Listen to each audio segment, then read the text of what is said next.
Alright, what is going on YouTube? Semifinals of the $5,000 History Hit Open Tournament. Vilas versus Viper. It's a best of 5 on standard maps.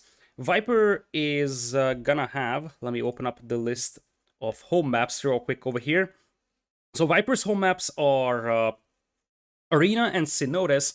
Vilas's home maps are Lowland and Cross, also known as Four Lakes. You see the civilizations right on the screen. We'll open with Arabia. Viper is going to pick Cumans and Mayans. As we speak, the spectator countdown is going. This Arabia version is much more vulnerable than the standard Arabia available in the map pool nowadays. And Viper did Cumans yesterday as well against ACCM. Viper defeated ACCM 2-0 in yesterday's set. And Vilas, he defeated Project Belgium 2-1 in the quarterfinals. That's how the players got in here. Viper looked really strong against ACCM, by the way. So it's very possible that he's gonna soar past Vilas just as much as he did against ACCM. In that Arabia game, Viper actually went for 2TC Kuman Boom, and ACCM never really punished him. I said that yesterday, that I feel like the best way to punish this is going for a Drushfast Castle and just castle dropping Viper.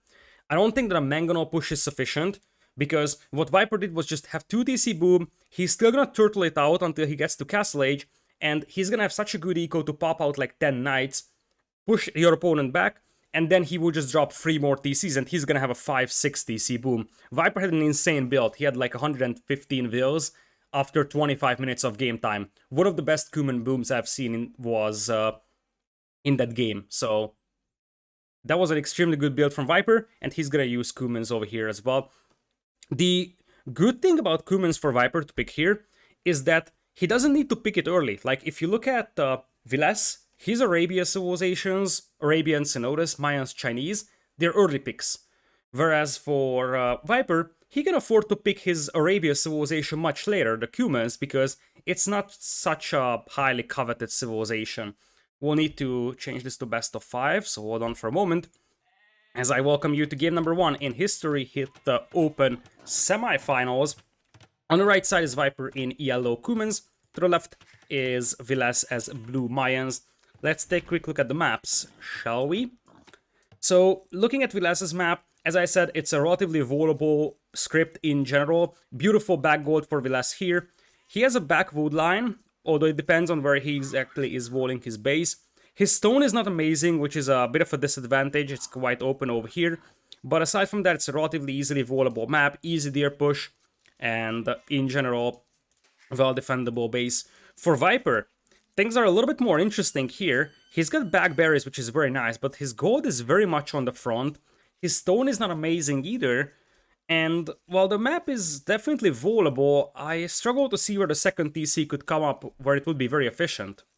Like, this might be the best spot. The thing I don't like with that is that it would be very exposed to Mangonel aggression or even a castle drop. So I feel like for a 2TC Kuman Boom, this map is not ideal for Viper. Vilas' scout is lurking around Viper's base, and there's a chance he might find 2 sheep over here close to that board.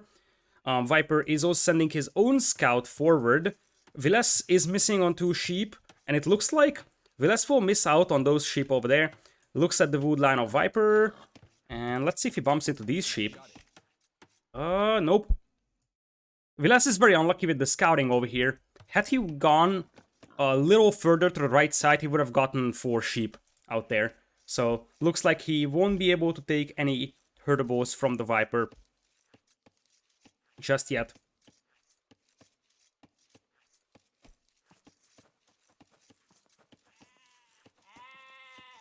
Alright, so first board coming in here for Vilas. For Viper, he's only 2 on wood, that's a Kuman 2TC Boom. He's probably gonna go up at 19 population like he did before. What are the laming rules for this tournament? Any laming is allowed as far as I know, as Viper is going to have 2 sheep taken from Vilas. There is still 2 more that Viper could take. Now, if Vilas just turns back and looks a little bit more around the base of Viper, he could still find 4 sheep himself.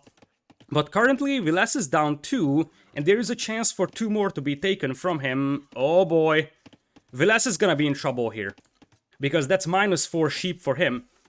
I wonder if he scouted those before. There's a chance he scouted these, he just didn't pick them up. So I think he might find them, but currently he's forced to chase his own sheep. And Viper could have a massive advantage when it comes to sheep, something that helps a lot for a tight build like Kuman 2TC Boom.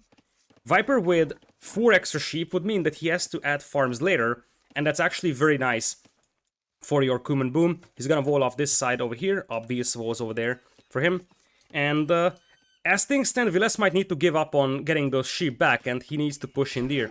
This hurts really badly for him, because as I said, I think the best way to break Viper's 2TC Boom is a fast castle into castle drop, but you won't be fast castling really efficiently when you have lost 4 sheep. So,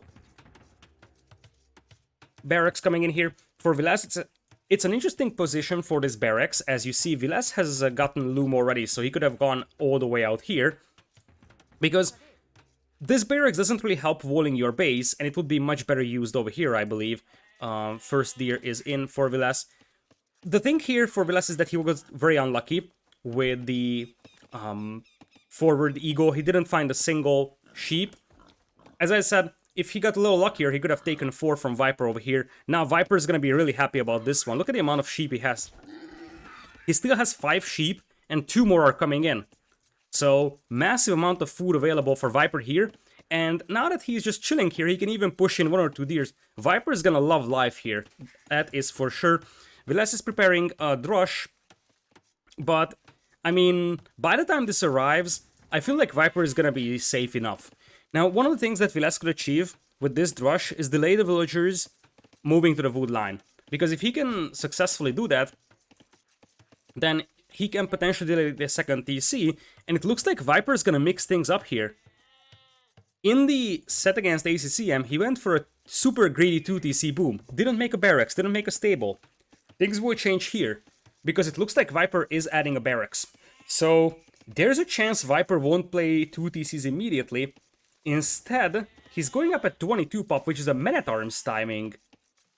I don't necessarily like this for Viper. I feel like Viles's eco was set back so hard that he might not have been able to punish a 2TC Boom here. Now Viper was considering going for archers, you saw the mining camp foundation, but he cancelled it upon seeing the militias, and there's a chance he's just gonna switch it into a late scouts build. For now, Viper has 2 sheep over here that apparently he did not care to send back to the TC, and for now, he's gonna wall in his berry villagers. There is a 3rd militia as well here for Viles that is just killing the huntables, so Viper can push them in.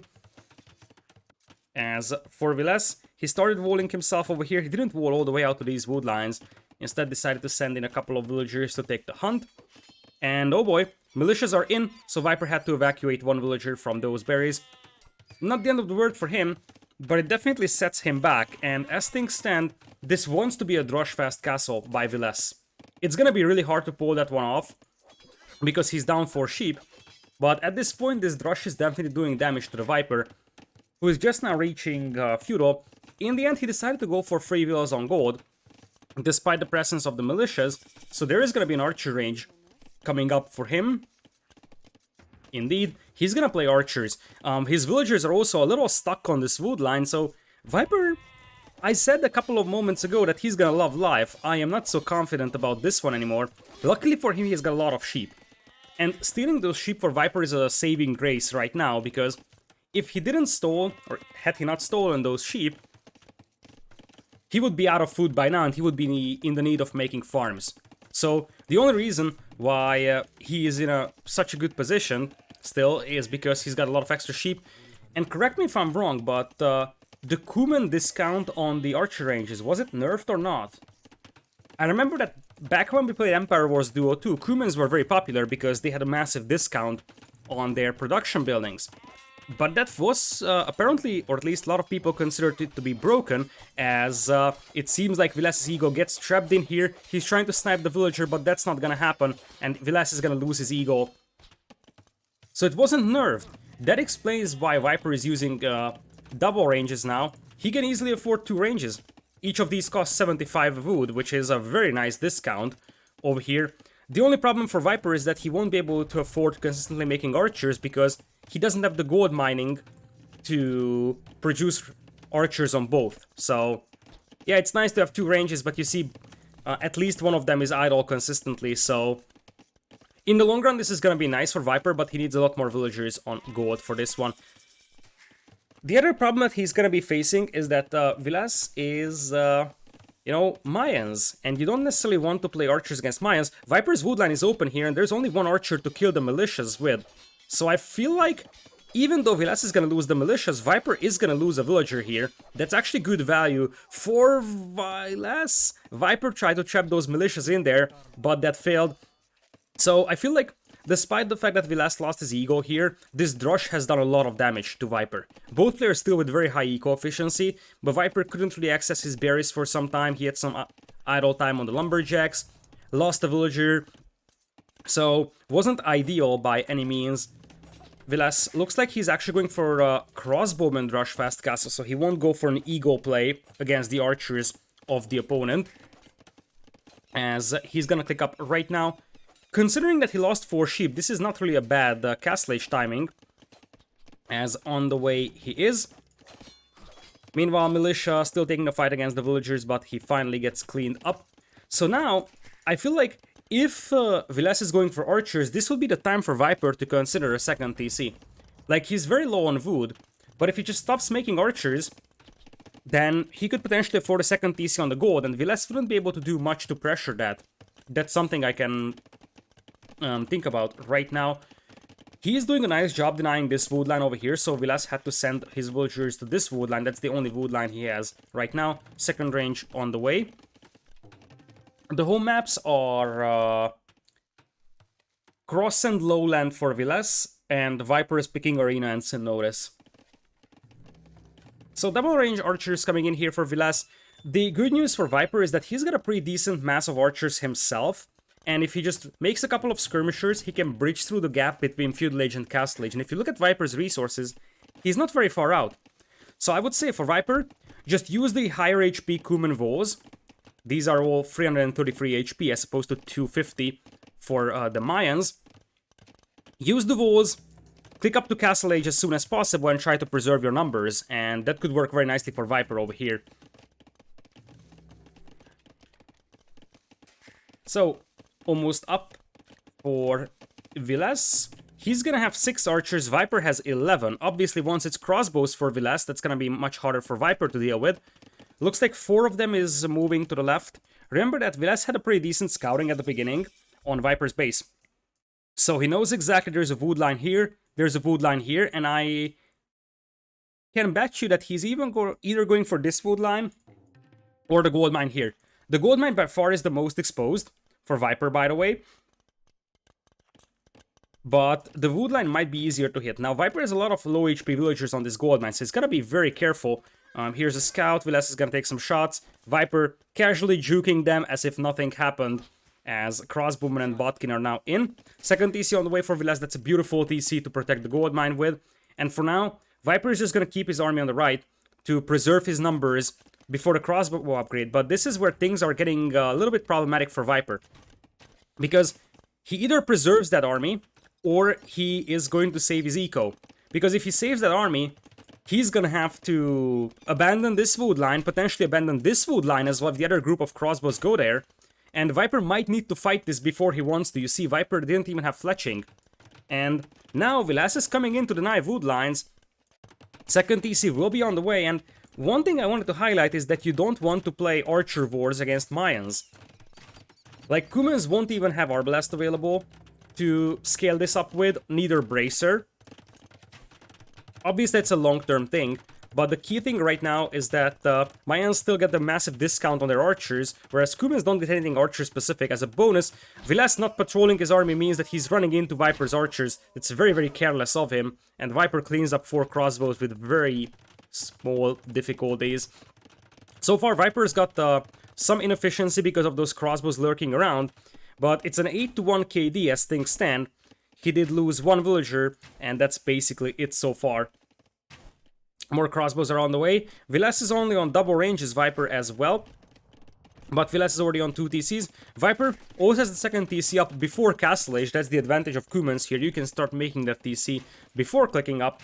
And I feel like if Vilas cannot take a fight against those archers soon, then Viper's gonna have a massive group of crossbows. You see, Viper split up his armies, sent a couple of archers to clean this up.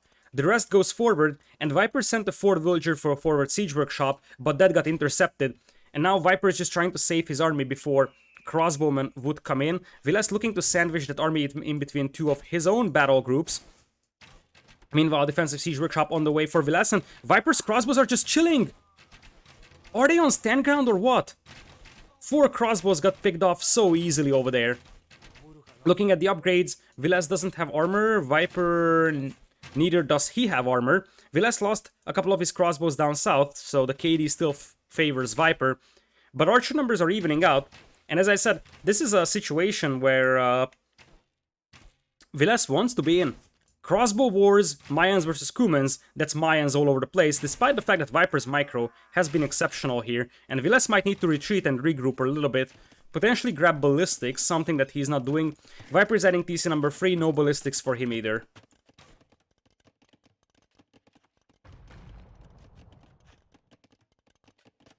So, 13 crossbows right now for Vilas. As things stand, he's got a slight eco lead, but Viper's gonna catch up eco-wise.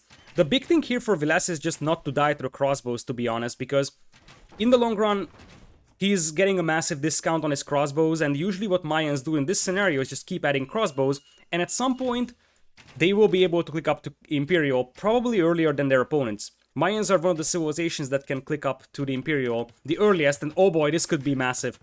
Viper's got 2 crossbows over here. I don't think they can deny this TC, but they might be able to get 1 or 2 Vil picks over here. You see, Viper is even closing the distance. Those are villagers that should not have fallen. There is a crossbow coming in here for Vilas to try and clean this up. 1 villager goes down, and the second one as well. Viper got some nice value for those 2 crossbows out there. That's very, very good. And he's also distracting the group from Vilas. Viper had to make his own defensive siege workshop for mangonels. As things stand, the ecos are still dead even. Viper only has 16 on food, so even though he has 3 TCs, I don't think that he can afford to produce on all 3 of those.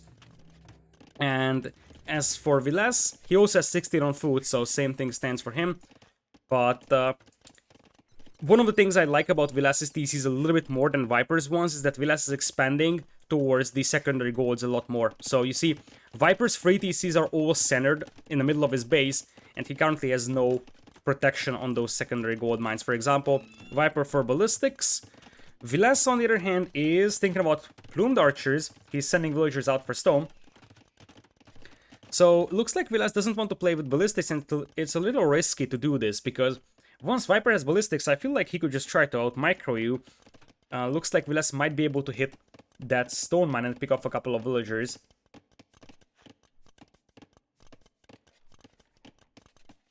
Crossbows come in here, and that's gonna be 3 dead villagers for Viper, potentially.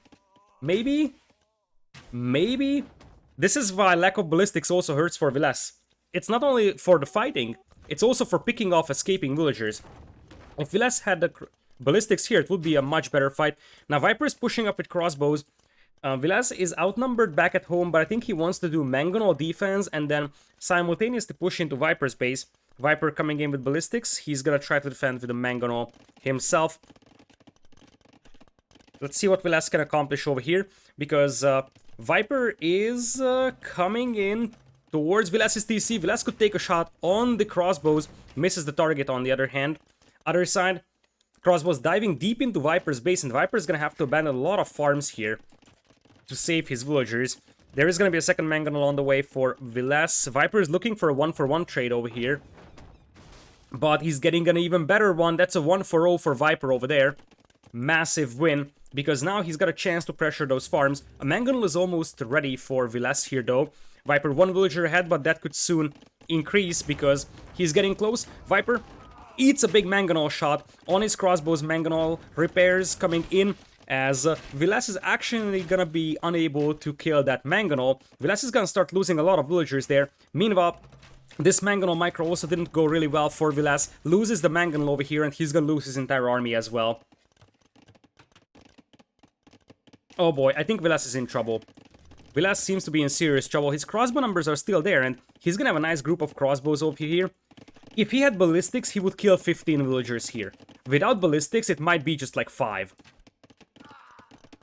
So, Yeah, I'm not sure what happened to Vilas's ballistics here, but this could be massive, especially if Viper overchops it. Look at how Vilas is closing the distance, but Viper realizes this, and as I said, it's lack of ballistics, so instead of like 3, 4, 5 villagers killed, it's gonna be 2 at maximum.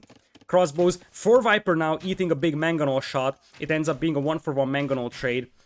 So, as things stand, both players have about 70 villagers. Viper's got a lot of idols though, because his wood lines are constantly pressured by these crossbows, and Vilas, just saving those stone miners, goes to chop wood over here for now. Viper, by denying that stone mine, he actually is able to delay the plumed archer play of Vilas, but Vilas is getting close to Imperial, whereas Viper isn't.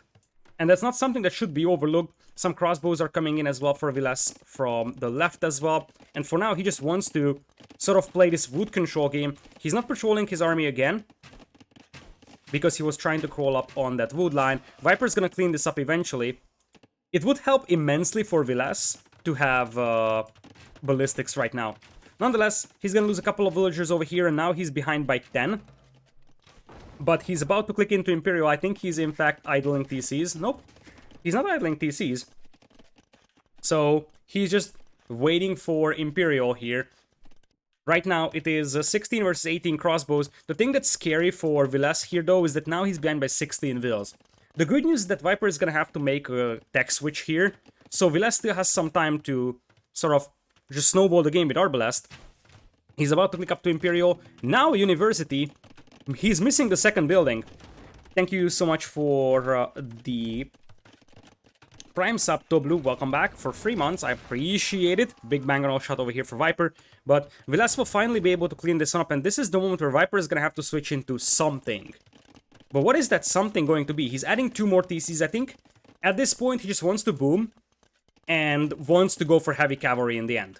But this is the window that Vilas needs to use. He's only at 12 crossbows, so very underwhelming crossbow numbers for Vilas. And it looks like he even stopped production. He shouldn't stop production right now.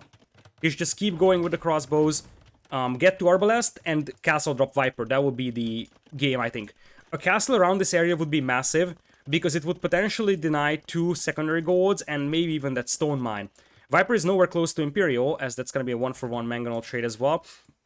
And it looks like it's going to be Eagle play from Vilas. It might work, but I don't like it.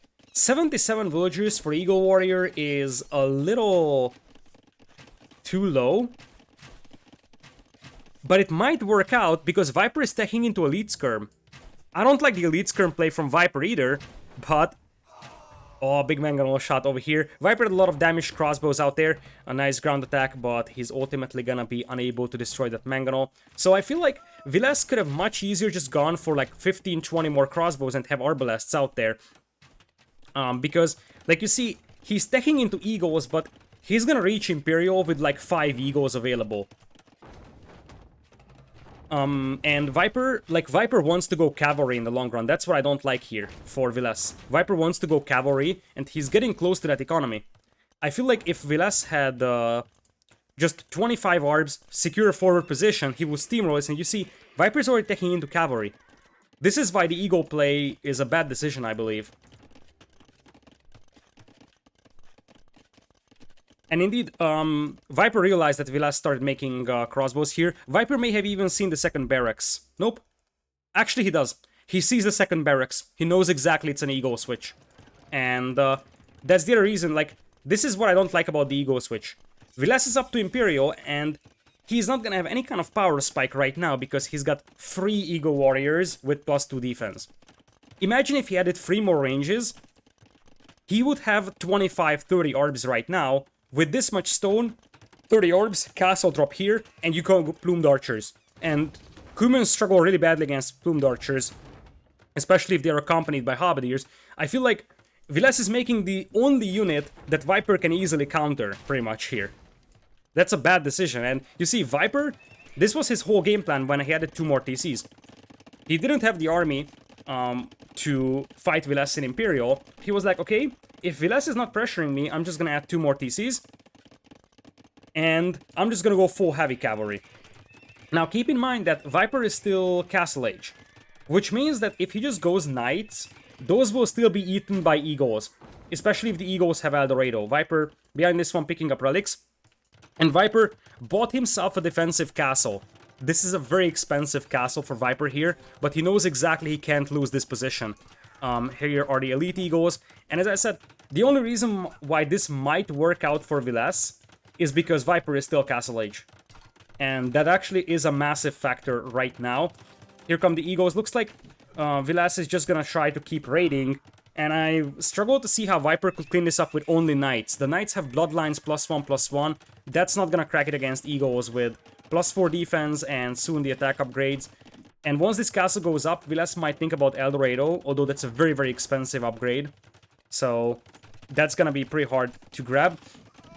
And Vilas will need to start thinking about adding Halberdiers. Vilas's eco is still not amazing, and that's something that needs to be considered. So if Viper turtles this out somehow, then I feel like Viper can still flood the map with cavalry, so Vilas has to be careful here. But at this point for Vilas, I think the key thing is to apply pressure to Viper's food eco. If Viper's food eco falls apart, he won't be able to add more knights, and he's just gonna be ground down by Imperial Age units over here. 24 elite eagles right now for Vilas. Not bad upgrades, but they're still missing some pretty important ones. So the attack upgrades would be very nice against knights. And of course, you want to have Eldorado. If you have Eldorado, Vilas's eagles will eat Viper's knights. Because Eldorado eagles are even decent against Cavalier, but against Castle Age knights, easy peasy. And the problem for Viper right now is that he can't go to Imperial. Because the moment he starts thinking about Imperial, he's not making knights. And if he's not making knights, then he's just gonna get steamrolled by eagles. He's starting to add Kipchak. That's an interesting idea. Once you have a good mass of Kipchak, they can easily destroy the eagles. But once again, these are Castle Age Kipchak. Only a few of them are here.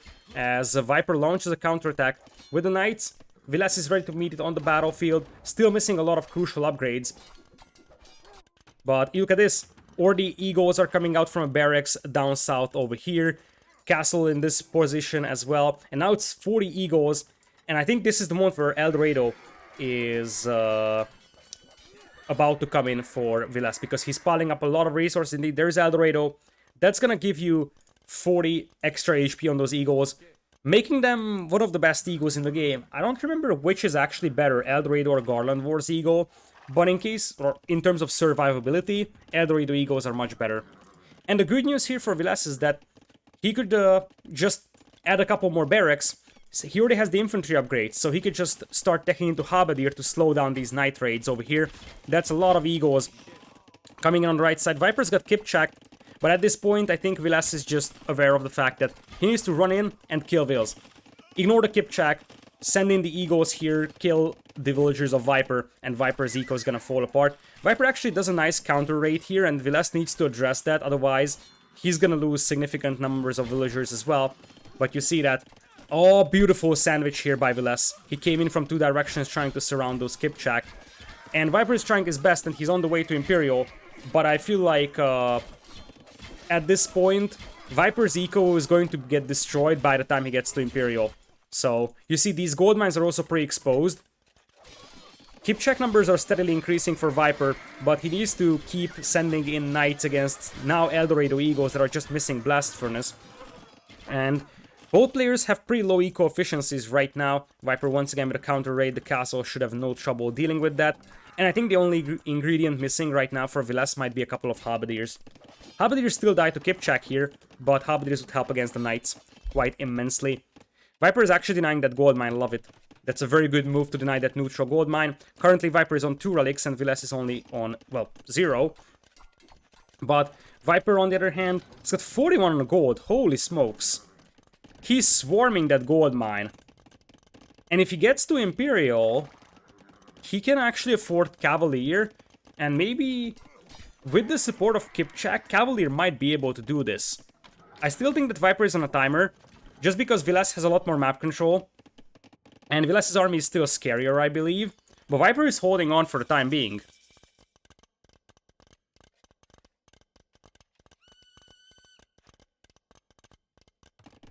Let's see. For now, Vilas is at 115 villagers. I think what Vilas needs is plumed archers here. Alright, let's see what Viper is up to. Viper is getting 2 more castles, very nice castle positions in the defensive hills.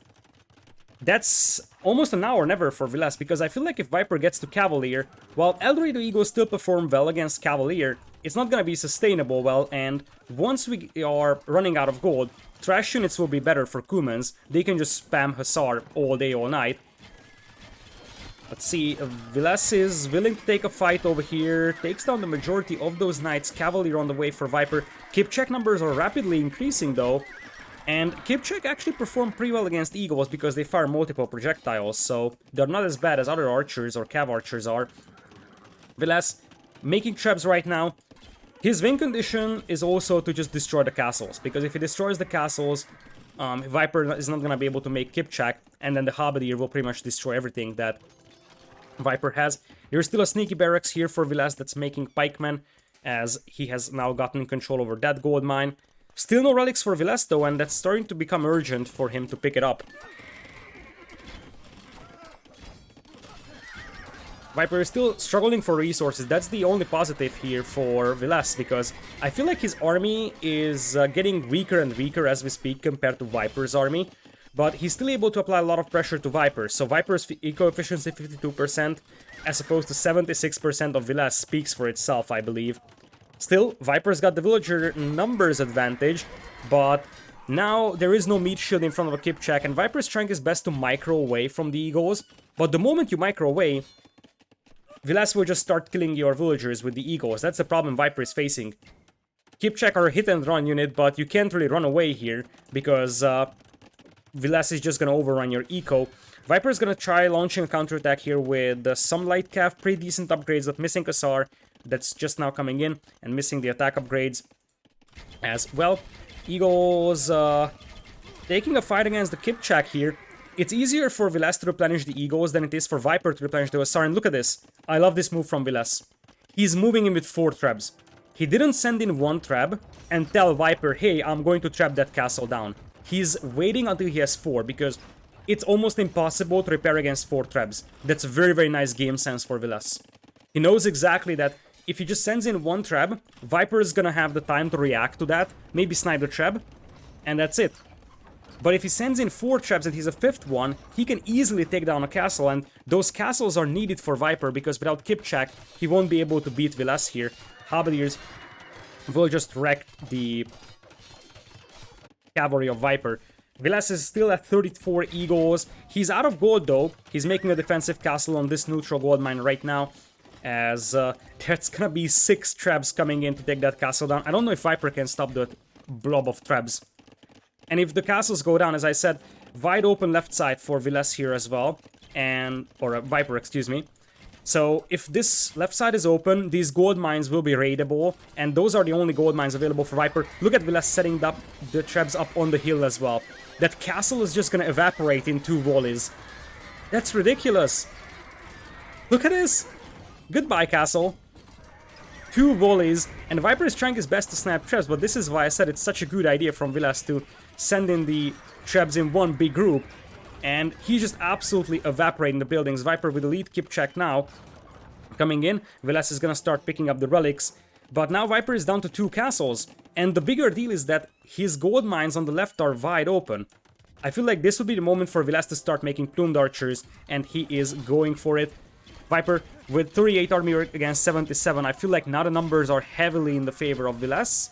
Although quite a lot of that army is Halberdiers that will just die to Kip check here. Still, quite a lot of Eldorado Eagles in the party. Viper, I don't think that he has step husbandry to flood those Hussars with. But at this point, the bigger problem is that even if he has the Hussar, the Halberdiers will eat them very easily. And you see, Viper is yoinking another relic here, so he's gonna be at 3. Vilas will have 2 at maximum, and he's not really bothering picking them up either. But Vilas has a lot more map control, and he's denying Viper's gold mines. Trebs are just crawling up here as the Halberdiers finish off the Hussar. There is still some Eagles in the party, but only 12 of them remaining. And now, poor Palisade Gate got absolutely torn apart by the Trebs. And now I feel like it's just gonna be Plumed Archer party, and Plumes should beat the Kip check over here without any significant problems. You see that Vilas is just trying to open up the walls here for his Halberdier to flood in. Viper is still able to access this gold. Vilas could send like 2 or 3 Eagles to clean that one up. But it's now really hard for Viper. He's trying to tech into Party and Tactics defense upgrade for his Kipchak. But I feel like once we get to good Plumed Archer numbers, the Kumans cannot do anything against that. Viper will try to flank around here and try to hit the Trebs from behind. But once again, there's quite a lot of Plumed Archers here, some Halberdiers in the party as well. The Plumes have underwhelming upgrades, by the way. Viles is just now getting the defense upgrades in. As nice micro from Viper. He's running away from the Halberdiers, and this actually could be a pretty decent fight for Viper here. If he finishes off the Hobbs, the Hussar might be able to take down the Trebs. Plumed Archers should still be able to hold this. And look at that, Viles is targeting the Kipchak with the Trebs. He knows exactly he's in a bit of a trouble here, and he needs to take down the Kipchak here. Viper is crawling closer, and that's going to be a lot of expensive Trebs going down here for Viles. Halberdiers are now joining the party again, and if there is a couple of Hobbs, this should be enough for Viles to hold, but Viper made it much more difficult for Viles in this fight than it should have been for him.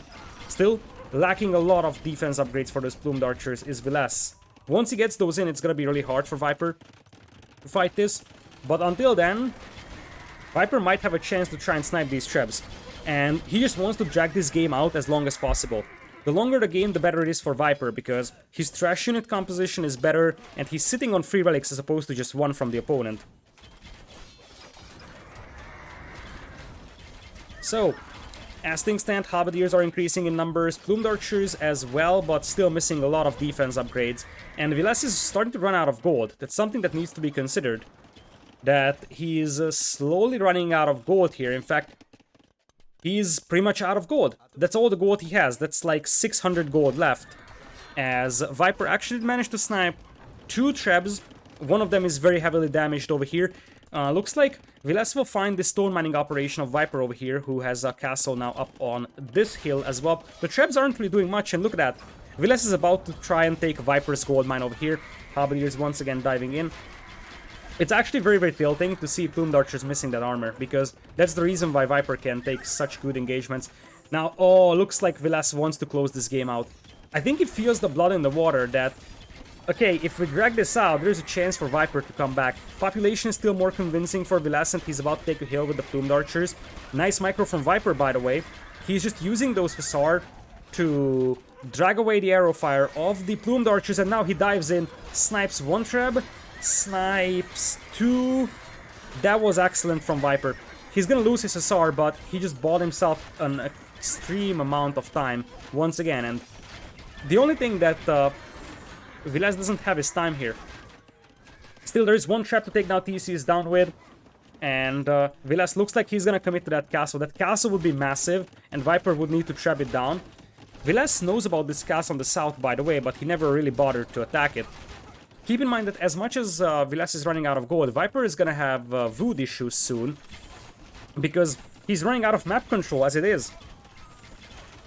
Halberdiers are getting picked apart by the Kipchak, by the way, and this is what Viper is doing, basically. He forces the Halberdiers to chase the Hussar, and the Kipchak will just pick them apart from a distance. And now that's gonna be a counterattack with the Hussar. Viper switching his production to the right side, and he will start sending in the Hussar wave after wave. As weird as it sounds, Viles needs some stone walls over here. Food price is still pretty decent, so either of these players can sell food at reasonable rates, so that they can get some additional gold. Still 1 relic only for Viles.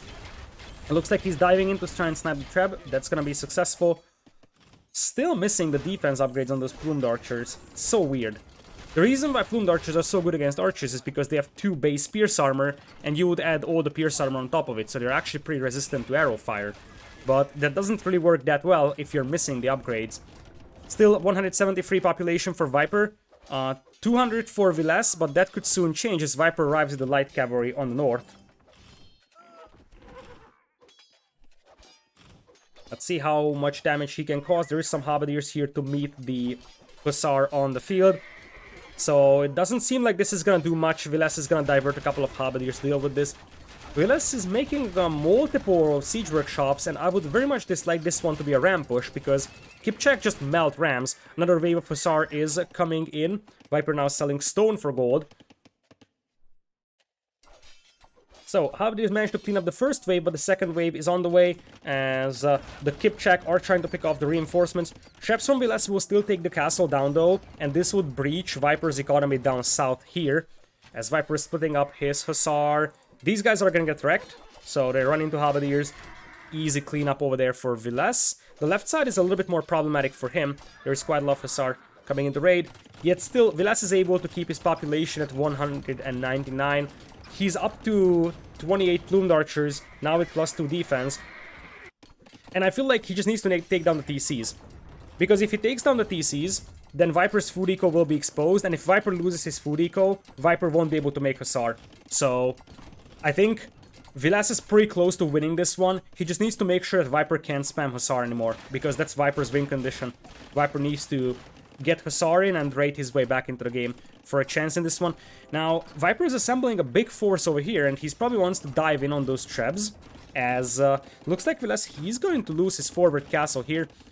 Instead, he's going to start switching towards this area and try to push this angle. Probably take down the ranges, the workshop, and then use that position to siege this castle.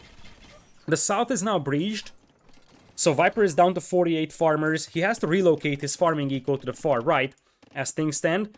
Viles still hasn't picked this relic up, by the way. He's so busy microing his stuff that he never really made a monk over there.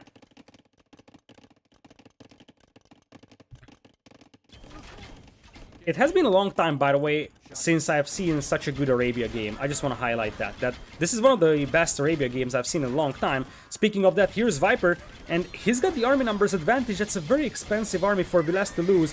Halberdiers will have to be sacrificed over here, and look at what Viper is doing again. Running away with the Hussar, forcing the Halberdiers to chase, and as the Halberdiers chase, the Kipchak just picked them apart. So, looks like Viles is gonna repair his Trebs, and he's going to start making skirms. He has to start transitioning into Trash Army himself, because he's out of gold. Now, if he's going skirms, he needs to get the unique upgrade for Mayans for the skirmishers, the Huiche Javelineers, which would give 2 projectiles for skirmishers. That makes them one of the best skirmisher units in the game, and your Halberdiers would still perform really nicely. The problem that Viles would face in a Trash War with Mayans is that, you know, Mayans don't have a good raiding unit that doesn't cost gold, and that's a problem for Viles. Kipchak still being annoying over here, as Viper is down to 160 population. That's not something that should be overlooked, but this is a little deceiving, because most of that population difference is the army. Viles is at 87 army, Viper is at 62. But Viper's army value is 6.3k, Viles is 6.8k, so Viper has less units, but those are more expensive and higher quality / tier units. Whereas for Viles, he's got lower quality units over here. Viper actually quick quality his villagers in here on this wood line against the Halberdiers of Viles. And it's a crucial mistake from Viles not picking these relics up here, because this is why you start picking up relics early, even if they seem insignificant at that time of the game. Because if the game goes very long, you will be in trouble if you don't have the relics. Looks like Kipchak have to come back over here because Viles is coming in to take that castle down. 3 Trebs with the hill advantage. They could melt that castle really fast. Viles is targeting the castle wisely. That's the right decision. He shouldn't target the Trebs. He needs to target the castle. And it doesn't matter how many hops he loses. That's the other thing. He needs to preserve those Trebs because Viper will try to snap them as much as possible. Viper trying to get the surround. This could be a fight for the game here. Viper diving in. He's gonna take down 1 Treb. The castle is still alive. Viper committing everything he has to repair that castle. He's at 260 stone right now. He's buying stone to keep that castle alive. Viles behind this one does have the hill, by the way. And I feel like Viles has enough juice here to force Viper back for the time being. Another wave of Hussar are coming in though, and there is no more repair villagers for Viles. Is Viper gonna hold this? Army value is now in the favor of Viper, takes down another Treb, and I feel like the juice might be just running out for Viles. Some Halberdiers are raiding, sure thing, but Viles will be forced back over here. Now the Elite Scrims join the party, and Viper still needs to be careful about this one. Because with the Javelineers, the Skirmishers for the Mayans are way better than his own, and they can also pick off those expensive Kipchak, and Viper will lose the game if he loses the Kipchak. That's the thing. That being said, this was a massive win here for Viper, and as I said, because of the fact that he has 3 relics, and the fact that Mayans don't have a good trash raiding unit, it's still something that could technically favor Viper, Viper is lacking map control on the other hand, and that's something that also needs to be considered. Viper only has 10 on wood, so many of his farms will start running out in the next, let's say, 10-15 minutes, and that's something that could cause problems for him. Viper repairing that very expensive trap over here, Vilas diving in to try and snipe it, and then disengaging. 88 farms for Viper, holy potatoes. That's a lot of farms, and now he's the one that can raid Vilas. I'm not sure if he has step husbandry, as I said, but if he has it, he could just flood Hussar all day, all night, and just if that's the case, he just needs to keep raiding. Vilas actually is getting hoardings, so he knows exactly that the defensive castles he has, a grand total of 4, will need to survive in order to keep him alive. I think a couple of walls for him, like stone walls, would also help a lot, negating the raiding damage that the Viper is causing. A single eagle down south here is actually very good at killing Vils, and as I said, if Vilas just keeps applying pressure to Viper, he can potentially still suffocate him and just cut him off from all resources. But what is Vilas doing? He's diving in with a lot of plumed archers as well. I understand if he's diving in with the skirms, just trying to dwindle down those skip check numbers, but diving in with the plumed archers is probably a mistake here, and Vilas might be overcommitting here. He's losing way too many units. Viper is taking over in army numbers and population.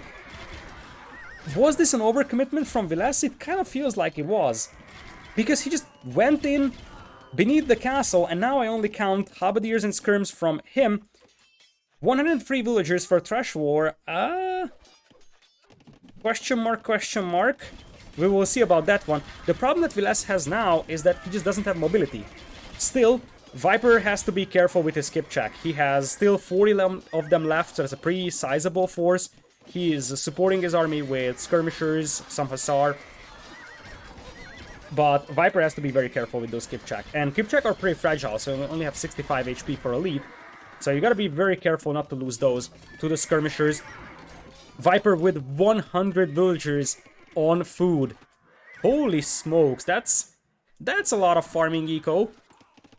This random eagle running into the right side could actually do a lot if Viper doesn't notice it, because there is no one to defend this part of the farming eco here.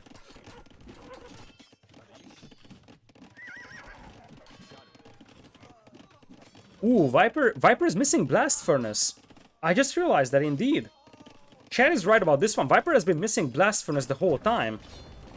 That's actually a massive issue for him, because he's making a lot of Hussar. Those Hussar would have been way better throughout the entire game if he had gotten Blast Furnace. Trebs once again coming in here. Viper no longer has stone, and stone price is probably very high. He doesn't have gold to buy stone with either, so there's a chance this castle goes down, as the Kipchak will now start flooding on the left side, picking off some villagers from Vilas. Also Hussar raids on the north. 155 population for Vilas, 192 for Viper.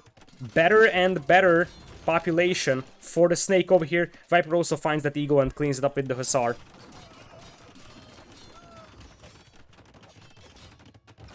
Here comes the next wave of light cavalry. Viper is still out of stone.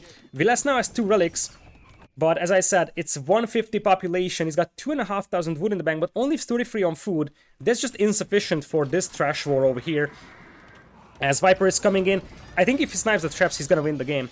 Because he's stalling this out so long that he's just grinding Vilas down.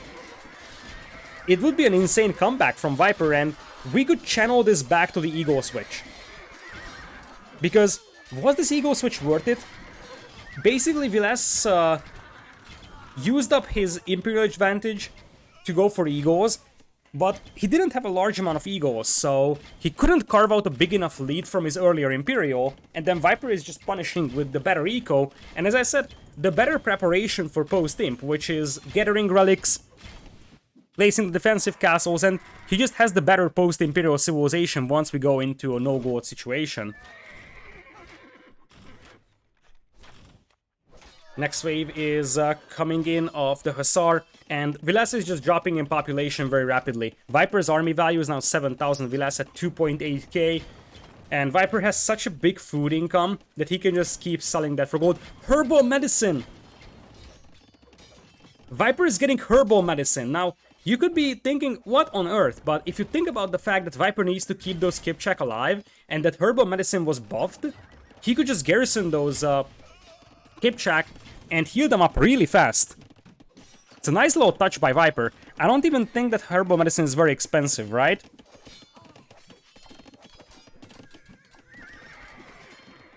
So he's gonna garrison those Kipchak at some point to heal them. Vilas 150 population once again, and he's grinding down a lot of Hussar over here.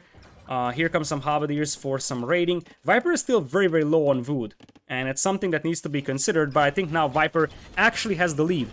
The reason why Vilas is not resigning probably is because if you look at the score, Vilas has 25k, Viper has 21k, so Vilas might be thinking, hey, I'm winning, but reality is that I think Viper is winning now. His army is way bigger than Vilas's one, in numbers and in quality as well. That being said, as I said before, if Vilas kills the Kipchak, things could swing back very, very easily, but I just feel like the endless flood of Hussar might be too much for Vilas to handle. Viper is 35 Hussar on the field, 26 being made right now, and he's got 1,000 food in the bank as well. Another TC comes in here for Viper, and the longer the game goes, the better it is for him, because he's also sitting on free relics. I feel like Vilas is just unable to close out the game, and it might be a little too late to do it now, because Viper has the momentum to just keep raiding, and from this point on, Vilas is on the defensive. This is the drawback of American civilizations on any map, basically. If you go to Post-imp, they just don't have a good raiding unit that doesn't cost gold. Do Cumans have siege rams? Yes, they do, but it's very expensive, and this is what I was talking about, Viper healing up his Kipchak. Look at those low bars, I'm not sure how well visible they are, but look at this. These guys are healing at an insane rate. The army that's gonna pop out of that castle, and they were garrisoned for like half a minute, is full HP. So herbal medicine actually works here really nicely. Now, as I said, Vilas is down to 85 villagers, and he is going to lose this game, potentially with the score lead. 36 HP per minute, yes, so basically, an army that's half damage for Kipchak, which is 65 HP maximum, is half a minute or so to heal up. Impressive game, all around. Like, this was such a back and forth game, one of the best Arabia games I've seen in a long, long time. Vilas is not going for the stone walls, but this is what we call too far gone.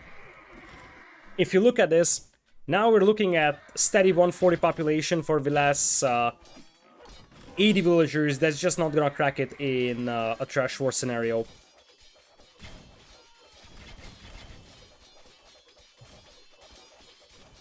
Yeah, I totally agree that Vilas needed those walls an hour ago.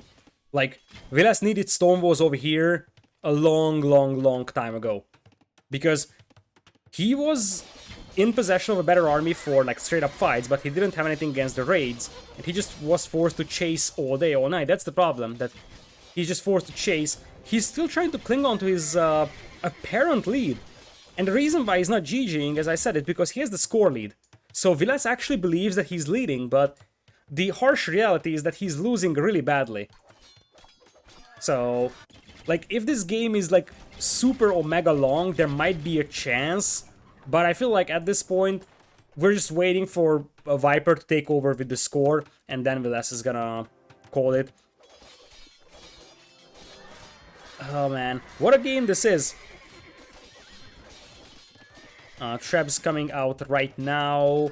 Looks like the skirmishers will try to dive in and snipe that Treb. Viper realized that he knows exactly that he needs to run away with that Treb, because Trebs are now very, very expensive. Viper is still missing Blast Furnace. That's the biggest mistake out there. I don't know what's up with this, but he completely forgot Blast Furnace. And Cumans have it available. I had to triple check because, like, at this point, I'm not even sure if I was right about that. Like, it might just be a balance change that Cumans no longer have it. But they do. It's just Viper forgetting about it. Halberdier still trying to snipe that Treb over there. Viper is probably gonna have the chance to save it if he goes back to the range of the TC, but that's not gonna happen. The expensive trap here is gonna go down. Vilas is crawling up in population. Oh, Treb goes down just enough, and now Viper is diving in with the Kipchak. He's still at 30 Kipchak, steady number right now. Keep in mind that Viper is running out of wood at his own part of the map. Could Vilas turn this around? Because Viper is losing quite a lot of Hussar as well. That's something that needs to be considered. Obviously, he doesn't really have to worry about that at this point, but it's very possible that Vilas is just going for the attrition game, knowing that Viper will not have a lot of wood to work with. Now, keep in mind that Viper is a very good deathmatch player. So, in these situations where it's like a limited amount of resources, and you have to play for map control just so that you have resources, these are situations that Viper is very, very good at. But what I'm missing for Viper is one big group of Hussar. He's at 33 Hussar right now, and he's got 92 in the queue. But I kind of feel like he was trickling in Hussar for some time and not sending them wave after wave. And honestly, if Vilas goes full stonewalls across the map, Viper also cannot win. Because Viper doesn't have any siege. Now, Viper still has more gold, but if Vilas just stonewalls off the majority of the map, he can just turtle this out and say, okay, you can't raid me, and I'm just gonna deny the wood lines. Skirmishers picking off some of the Kipchak.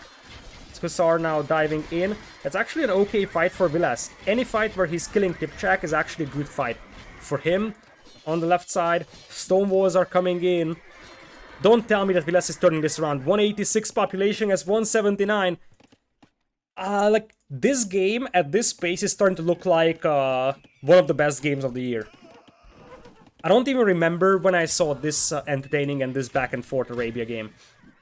So, yeah, getting close to that good old-fashioned top game of the year scenario. Viper still has 33 Hussar. I feel like Viper is in the problem that he needs a lot of villagers to keep producing Hussar. On the other hand, because of the amount of villagers he has, he just can't fit this much Hussar into the population room, and 20 Hussar is not enough here against the Halberdiers and the Skirms.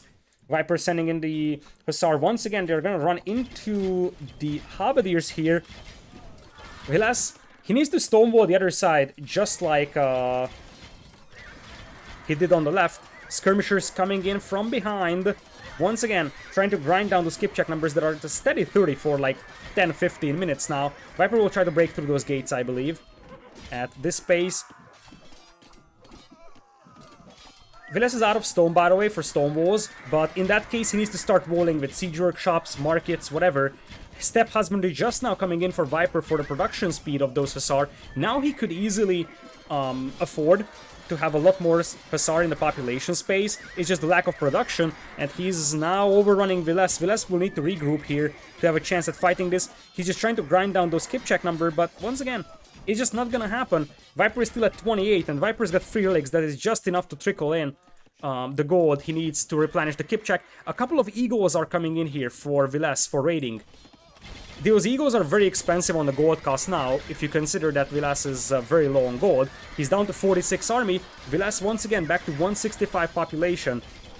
And a couple of Eagles raiding here could actually be helpful for Vilas. But I don't think they will do enough damage, and I feel like Vilas's army is just disappearing from the battlefield. In general, nothing is being produced. Vilas had 0 units in the queue. Look at this, he just queued up 15 Halberdiers, 0 skirms in the queue, and that could lose him the game. I'm not saying that he was winning anyways, but lacking production over there is something that is just inexcusable.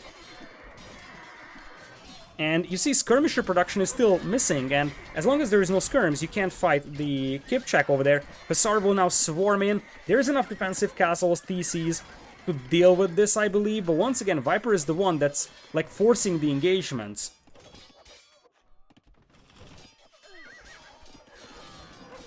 Down south, we still have Halberdiers poking around Viper's villagers. Viper is, like, consuming the final trees available for him, and his farms are also... well, the farms are still on a lot of food, and this is where he realizes he's missing Blast Furnace. That's a massive mistake from Viper that it was missing the whole time. I feel like if he had Blast Furnace before, he probably would have won the game by now, because his fights would have been so much better using that. And as I mentioned before, Vilas needs to wall off the north as well, just like he did with the south, because otherwise Viper's gonna raid him to death. Fortified wall even for Vilas. He's still at 109 villagers. Viper is at 107, as Viper is still at 80 on food. Vilas trying his best to clean this one up over here. Viper is gonna have to be careful here though, because the Kipchak are slowly being ground down. He's down to 28 Kipchak. Some siege rams will join the party, and it's gonna be a big siege ram push on the north, I believe. But if you don't accompany that with anything, the siege ram will just be knocked down by the villagers. And remember, siege ram are very expensive here for Viper. So that's something that needs to be considered. Some more Hussar are over here. Viper back to 115 villagers. Oh my goodness. Like, I understand why Vilas is trying to hold on to this one, and I'm not saying that he doesn't have a chance, but he needs to play crystal clear from now on, so he can't afford, for example, to let this wave of siege rams destroy this castle. In general, he would need a lot more walls. Over here, he's gonna spot the rams. The rams are gonna be accompanied by the Hussar. That's a nice move from Viper, because if it's only rams, the villagers will knock down the rams over here. This is why you're sending in all those Hussar. Viper just wants to break through those castles, simultaneously is pushing on the left side as well. This timing is gonna be perfect here for the Snake. 2 castles being lost here for Vilas would pretty much lose him the game. I don't think that he can survive if he loses those 2 crucial defensive castles. Now, the castles do have 7,000 HP because they do have hoardings and stuff like that. And is this gonna work out for Viper? Vilas has to buy stone to repair the castle over here. The rams go down on the north. And I think the rams will go down the south as well, which is actually a big win for Vilas. Because Viper spent a huge amount of gold on those rams that ultimately did not accomplish anything. And now Viper is running out of wood. Remember, the rams also cost a lot of wood over here. And I feel like Vilas is starting to sense the blood in the water. Down to 63 armies Viper. Vilas once again at 92. He's still, I think, desperately needs to get some walls up or something that just limits the movement of those Hussar, because he just keeps getting raided all day, all night. But now Vilas should see that Viper is on the brink of collapse when it comes to wood economy. And if Viper's wood economy collapses, then Viper is not going to have any chance, because you see many of these farms are just now running dry. Like, this is definitely a top 5 game in this year so far. And I mean, Vilas should know that Viper is very low on wood, and Vilas has a lot more wood to work with. And yes, Viper has 1 extra relic, but that's not gonna be enough to compensate for a complete lack of wood for the Viper. And without wood, there is no farms. Without farms, there is no Hussar, and your eco is just gonna collapse. Still, I feel like Vilas is not really exploiting this one as good as he possibly could. He's down to 99 villagers thanks to these raids. Once again, I can just repeat myself 100 times. Walls, walls, walls. If he doesn't have stone, he needs to start adding houses, siege workshop, just buildings that block off the movement of those Hussar, because Viper's only win condition now is to raid himself back into this game. The Kipchak once again take a fight here to clean this one up. He's still at 29 Kipchak with some heavy damage on them. Viper finally sends a siege ram to clean this barracks up here because it's starting to get annoying for him. Vilas at 98 villagers. He is only 18 on wood as well. That's something that needs to be considered. It's one thing that Viper cannot access wood because it doesn't have map control. Vilas cannot access wood because of those raids. And as I said, if he loses the game, he's gonna lose it because these are still open. The amount of wood he has available is massive. This is a super safe wood line, safe thing for this one, if only this place was walled off. Even a layer of palisades might be better than nothing here, because you just want to limit the movement of that cavalry as much as possible. Viper banking up 1,000 wood right now, as he is still very much in this game, so is Vilas. Army numbers very close now, both players pop-capped, as the Hussar just keep getting chased by the Halberdiers, but this is what Vilas is struggling with, just forced to chase those armies all day, all night. Big fight coming up right now. The Halberdiers aren't in sufficient numbers, but some reinforcements come in. The hill advantage skirms now trying to take down the Kipchak. Kipchak's still at 30. It's insane. I just can't even find words for Viper, how good he is when it comes to preserving those Kipchak numbers. It's absolutely unbelievable that he's at 30 Kipchak for, like, the last 30-40 minutes of the game. So yeah, next wave is coming in for Viper. As I said, Vilas won't win this game until he doesn't stop these raids. Like, the best thing would be to just sacrifice some of your food, buy some stone, and get some stone walls up. It doesn't even take a lot of effort. You just need to wall this one off, this one off, this one, and you're all good. And Viper would have no chance to raid from that point on, Viper is just gonna get starved out of wood eventually, because you see Viper is unable to make a ram push here. Again, he's massing up rams on this side, so he's gonna try pushing on the north once again. Crop rotation for Viper coming in. That's something that would have helped if it was in a long time ago, because crop rotation needs a lot of time to pay off. But now that Viper is running low on wood, he knows exactly that he needs to be very cautious with his wood efficiency. He is at 27 Kipchak. Vilas once again forced back over here. Viper now with the army advantage.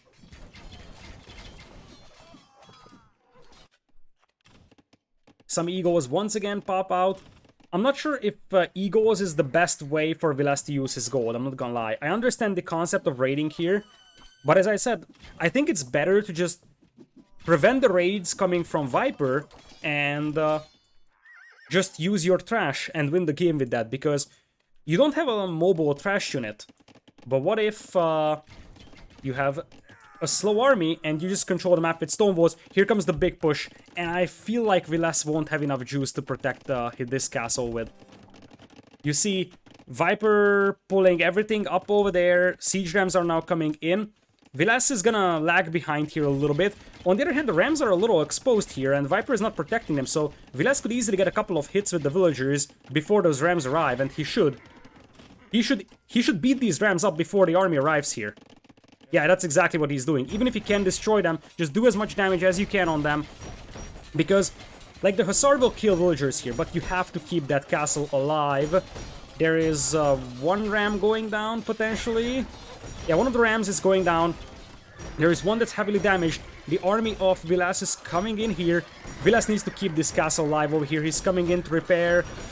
There is enough rams potentially to destroy this castle. Vilas is focusing down the rams with everything he's got. Another ram is gonna go down here. One on the left side could go down as well. The castle! The castle! The castle! The castle stays up for Vilas. Unbelievable. Unbelievable. Like, I've been talking about this game in superlatives, but now it's actually getting close to making it to my list on the best ever games I casted. This is something special.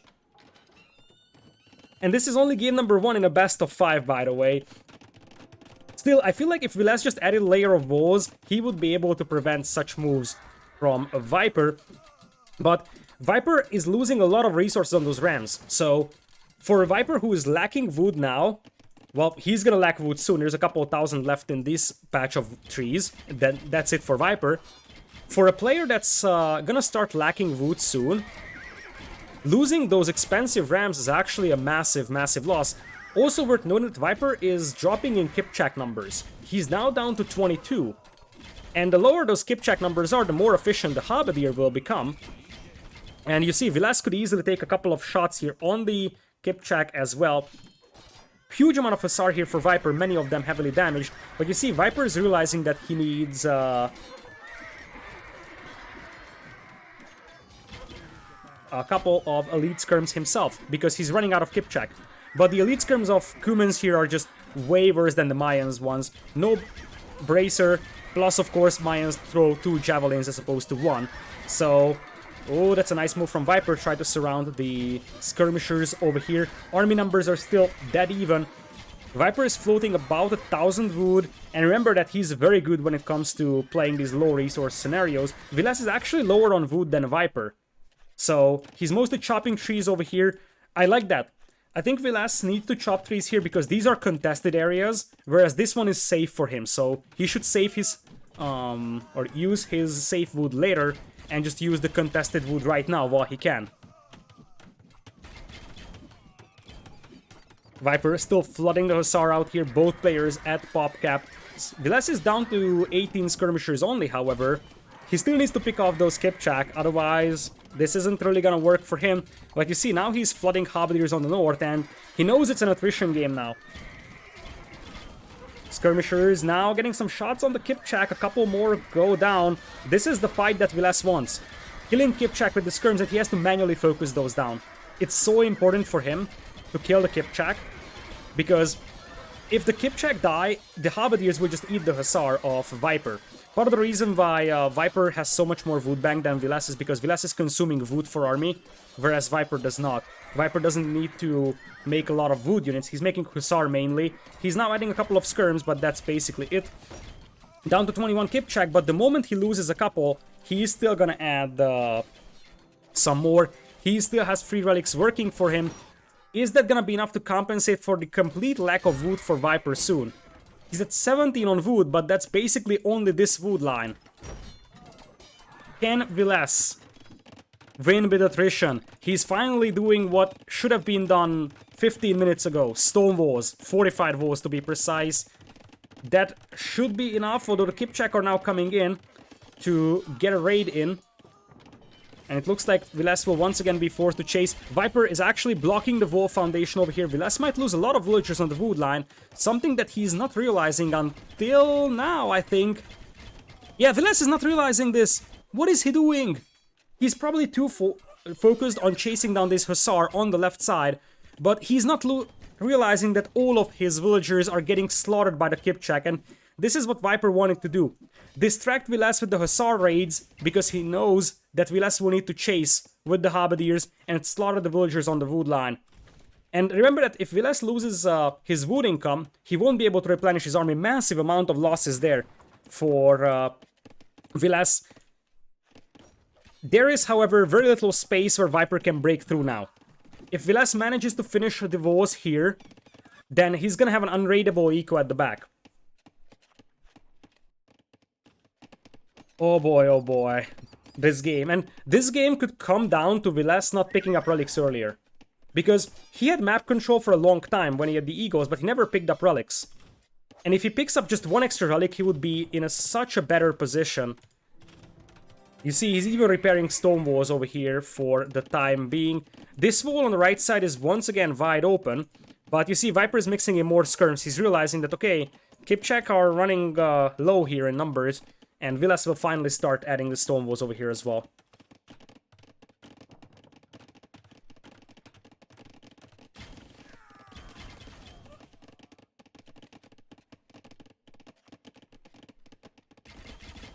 Kipchak once again diving in to snipe the villagers. Viper knows exactly that it's a wood control game.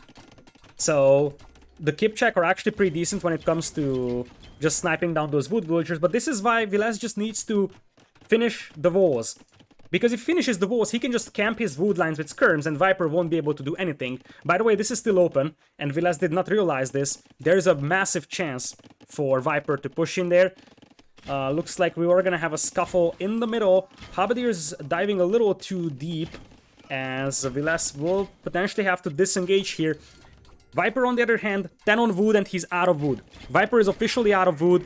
And that is the moment where Vilas might start swinging this in his favor. There's still a huge amount of food in the bank for Viper. His farms will last for a lot longer now with crop rotation, but many of his farms are running dry. He's down to 79 farmers. Vilas might be doing it. He still needs to finish these walls, I believe, because Viper is gonna force the issue soon. But I feel like this might be a last hurrah here from Viper soon, if he can't get anything accomplished with this army. You see, the Kipchak are not even engaging anymore. They're probably being healed in a castle or something like that. Or they're being sent somewhere else to raid. I honestly can't find the Kipchak, or they're right here. They're right here. Hussar still running in, and as I said, I'm just screaming internally on Vilas not finishing these walls. Because he's making this game so much more difficult for himself. Now, he's got the hill, and he's firing down hills on the Kipchak. This could be a good fight for Vilas, despite the fact that he's losing this hill, and many of his skirms are going down. The key thing is melting those Kipchak, because Viper will not have the chance to replenish those. Now he's out of wood. A trap is coming out here for Viper, but it looks like Viper is a little careless over here, because that trap is very exposed to the Halberdiers. And for a player that barely has any wood, losing a trap like that is just so sad. Vilas at 75 army still, and he doesn't have a huge wood bank either, but it's still better than Viper not having a single bit of wood. I feel like Vilas needs to hold for like 5 more minutes until Viper's farms run out, and he could win this game, because Viper is now gonna struggle for wood. He's still flooding Hussar. He's got a huge amount of Hussar on queue, but barely any wood remaining for the Snake. He's just trying to send in suicide lumberjacks here to drag this game out a little longer. One siege ram in this one, as now another siege ram goes down here for Viper. These are losses he can't afford now, as a trap that's a very expensive trap for Vilas here. Not even sure what he wants to do with that trap, as the Hussar, that's the last hurrah of Viper, I think. That's the last ditch effort from Viper. He's gonna take this hill though. Vilas was a little careless about this one, but the Halberdiers will now dive in, and if the Kipjacks stay on the hill, they will get slaughtered by the Halberdiers. It's a now or never for Viper, and I feel like it's getting closer to never compared to a now. He is sending out villagers for the wood though. Some more Halberdiers are coming in for Vilas from the other side. Both players will be pop-capped. This is a ridiculously good game. That is just absolutely insane. As Viper, I'm not sure if he accidentally selected vills here or these are actual kamikaze vills now. Vilas is dropping in army numbers. He's dropping in army numbers at a quite rapid pace, in fact. Viper still dragging this out. He gets a bit of an extra wood, and he's crawling forward with his Hussar. Step husbandry is paying off really well over here, replenishing those units. Only 16 Kipchak remaining though. Viper's got the hill with a couple of skirmishers. Vilas sending in the next wave of reinforcements as the Hussar have managed to break through the walls. Oh boy. 37 army against 88. Viper's got a massive blob of units over here, and this hill is helping him so much. Vilas left that hill for just a brief moment, and Viper took the opportunity. As I said, this is the last hurrah of Viper. But boy oh boy, might it work out. Because now Viper has this wood line. He was able to push up just a tiny bit on the map, but that gives him, once again, some extra wood income. And Viper is already going for lumberjacks over here, and soon we're looking at Vilas, who's lacking wood control. And I feel like now the deathmatch experience of Viper is coming into play. Because Viper knows exactly how to play these completely barren of resources style games. I feel like now Viper has this. Because now you see Vilas is gonna be the one that's unable to access wood pretty much. Viper has doubled the army, and Vilas is dropping in population very rapidly. Viper will be able to access wood on the left side. And what is one of the best games of the entire year, Viper is gonna secure a game number 1 victory. I don't see this one happening for Vilas now. Vilas actually made Viper run for his money, that's for sure. But yeah, in the end, if we just look at the rally goal, I think that's gonna tell us a lot. And who would have thought that a game where the biggest thing I criticized for a long time was that Vilas went Eagles in Imperial instead of just going Arbs and forward castle, the bigger deal will be the extreme length of this game and this set.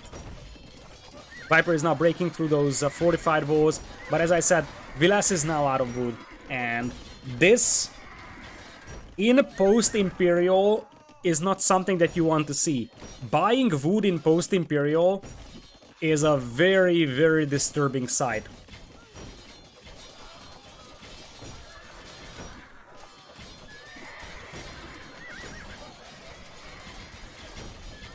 $120 population for Vilas. Yeah, I've said this a million times in this game, that, you know, Viper has this, Vilas has this. I think now it's Viper all over the place. I think this might be it. Vilas won't be able to replenish his army a lot longer, and the big deal is that his entire strategy was based on denying Viper from wood, but that's not happening. In fact, he's the one that's getting denied of wood. So, you see, he only has these forests to work with, and that's basically it. And Viper has this crucial hill here. This hill is actually helping a Viper a lot.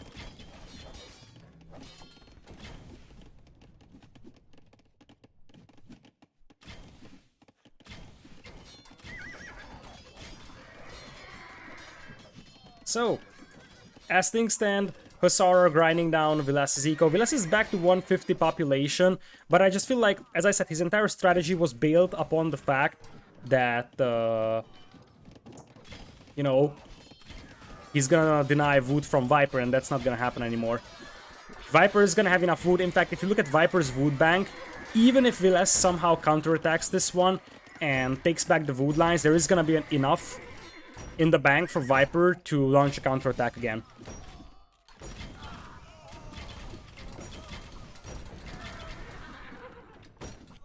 Next wave of Hussar coming in here. And really, this is gonna come down to the final 3 here, because the thing is that Viles won't give up because he has a 7,000 score lead. And in Viles's perspective, he's like, okay, I'm still winning. He might be on the back foot, but he's like, I'm still winning. But reality is a lot harsher. Reality is that Viper is all over the place now. And now the score is completely irrelevant, to be honest. I'm not even sure how Viles has a 7,000 score lead. 2 traps coming out here for Viper. It's gonna be extremely expensive for Viles to repair that castle, if not impossible. Those 2 traps will slowly grind it down, even though Viper is a little careless with those traps because no one is protecting them. So, once again, he could easily lose those traps.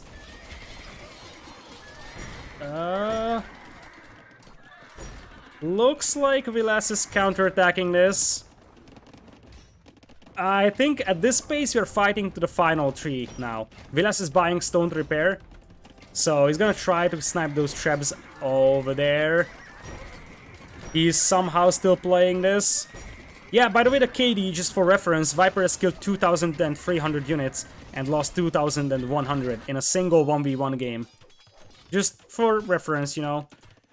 Still, as I said, Viper is very careless with those traps out there. He can't afford to lose those. He's gonna send in the Kipchak and he's gonna send the repair wheels.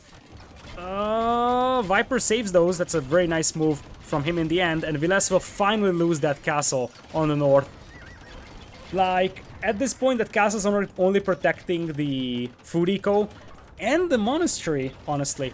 Like, at this point, Viper could dive in with Hussar, try to snipe the monastery, and, you know, just force Viles to make a new monk, because the monks are expensive here when you don't have gold. Now, Viles is gonna lose the castle, but he reclaims control over this hill. That being said, Viles has 5 wood in the bank, and he's got 5 villagers on wood. Barely any wood left for him. So now it's a last hurrah from Viles, who needs to somehow prevent Viper from accessing wood. The big deal here is that Viper's got 4,000 wood in the bank, and Viles has 5. So, I mean, not 5,000, just 5 wood. So, if Viper actually destroys this army, Viles will not have enough momentum for a second push. 2 egos are slaughtering all the villagers here for Viper, by the way. But at this point, I feel like the big thing is Viper's wood bank as opposed to Viles's wood bank. And look at this, Viper is sending in skirmishers on the left to deny this wood line, knowing that that's the only wood line Viles can access. And as I said, this is the moment where juice runs out for Viles. He doesn't have the resources anymore to replenish his army. And even though he has an 8,000 score lead, this game is gonna be a loss for him now. I don't think he can do anything now. He basically has no wood. This is the final trees left for him. This one is being denied by skirmishers. And on the right side, Viper is crawling up with an army that's now 4 times large as the one from Viles.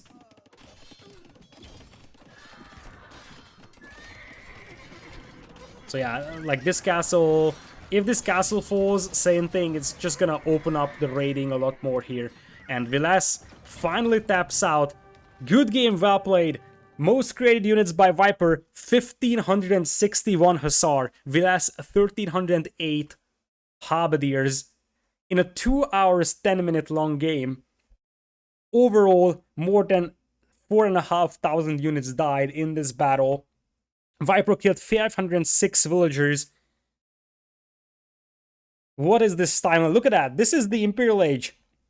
We hit Imperial at 44 minutes and the game was 2 hours and 10 minutes long. And just look at this. There were moments. This is the problem here for Viles. I just feel like if he went Orbs, he would have had a lot more army hitting Imperial and he could have actually punished the Viper a lot more for not being in Imperial. But he went Eagles, so that didn't really work out. And from that point on, you know, Viper just played long game and pretty much starved his opponent out of gold first and then just used trash to win the game. Overall, Viper collected 269,000 resources, including 166,000 food. Other side, Vilas actually collected a lot more wood, but remember that Vilas was using a lot of halberdiers. So those were very, very wood heavy. And that's the reason why he lost, or, well, that's the reason why he ran out of wood earlier than Viper, because even though he had 20,000 extra wood, that meant a lot. Viper doubled relic gold. Not only did he have 3 relics as opposed to 2, but Vilas didn't pick those relics up for a long time, and that is actually a massive advantage in such a long game, 4,000 extra gold to work with. Well, this happened. Look at this APM graph. That is just intense. That is just intense. Alright.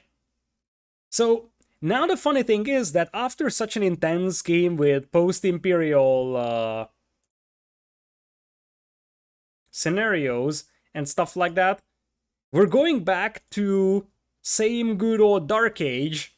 So, this is the weird thing when you cast a game that goes post-Imperial and it's like super intense, that you just go back to the next game and it's like, okay, we have 3 villagers that are chopping wood.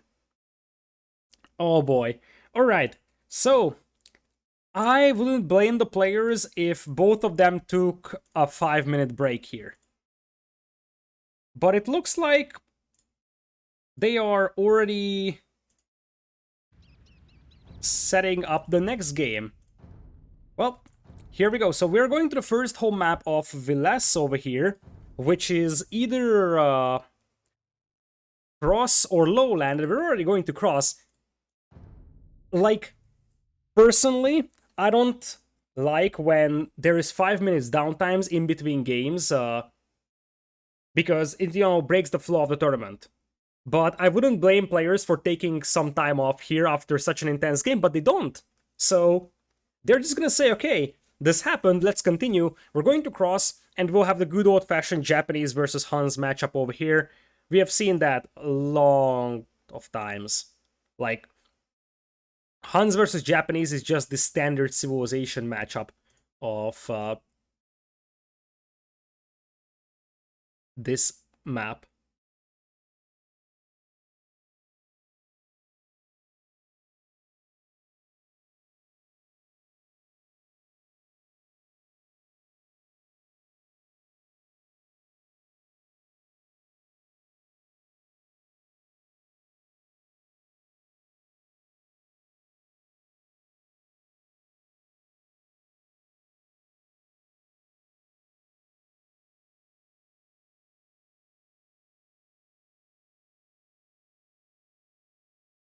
Alright, so we got 30 seconds left from the spec countdown. Then we can jump into the next game. Viper versus Vilas. So far, the first game have delivered. Let's see if the second one is going to be equally intense. Because if it is, then we are in for a long, long day here in this best of 5. Viper taking game number 1. But Vilas fought really well, so I feel like this set is very much open for both players. As the spec countdown winds down, it's time to jump into the next game.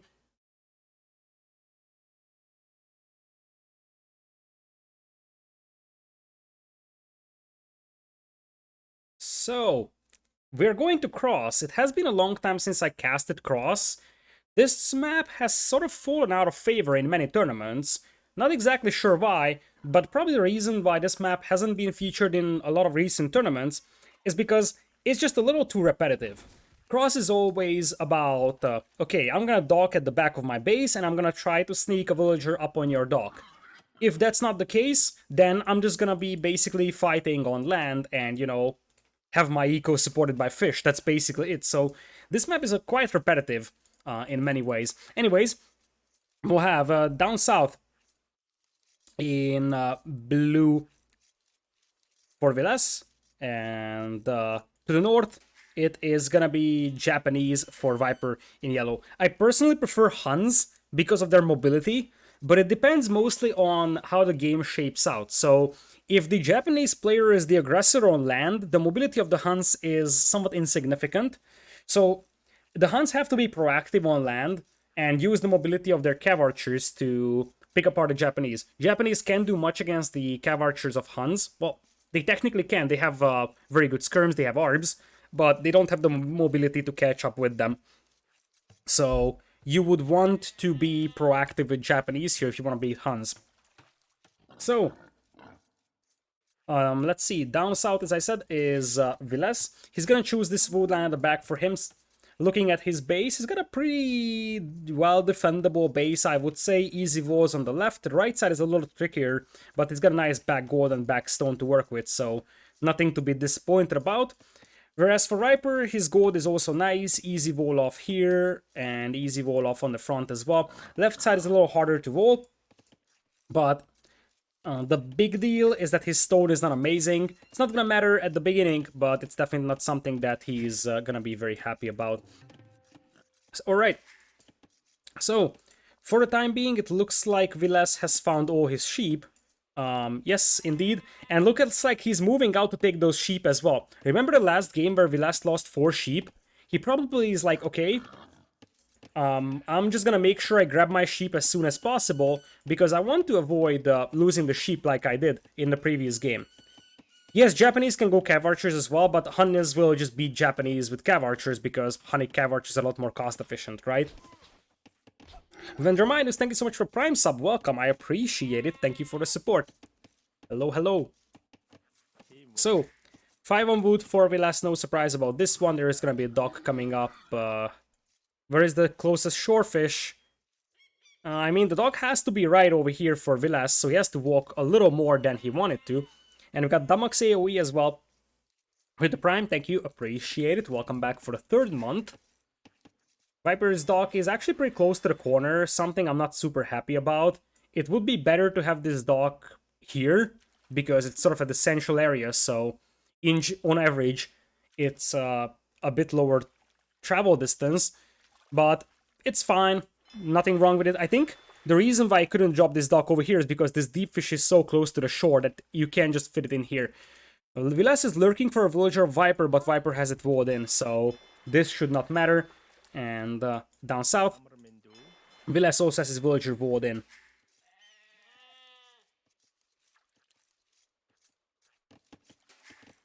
So, the next question now for Huns is that, yes, Huns are very good on hybrid maps. They're a very, very efficient civilization in many ways. But Japanese have the gather speed bonus on their fishing ships. So if you let the Japanese go for a fish boom, then they are just going to have an insane food economy that you can't really match up with. On the other hand, if you go for a forward dock with Huns, it's going to be really hard to destroy the Japanese fishing ships because they're also very, very tanky. So I feel like for Vilas, it would be better to just make sure Viper doesn't dock his pond and just go for land aggression. Because Viper, I think he definitely wants to dock the opponent's pond here, just go for an aggressive play, destroy the fishing eco, and his fishing eco at home should be relatively safe because it's very hard to kill it anyways.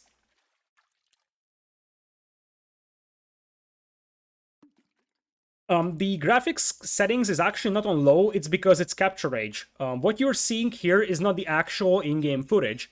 You're seeing it from capture age, and capture age doesn't just give you the in-game footage, it re-renders the entire thing. So, if I really want to show it, I'm just gonna show it in a moment over here as we see the scout poking around. If I really want to show this, this is how it would look like without capture age. This is how it looks like with capture age.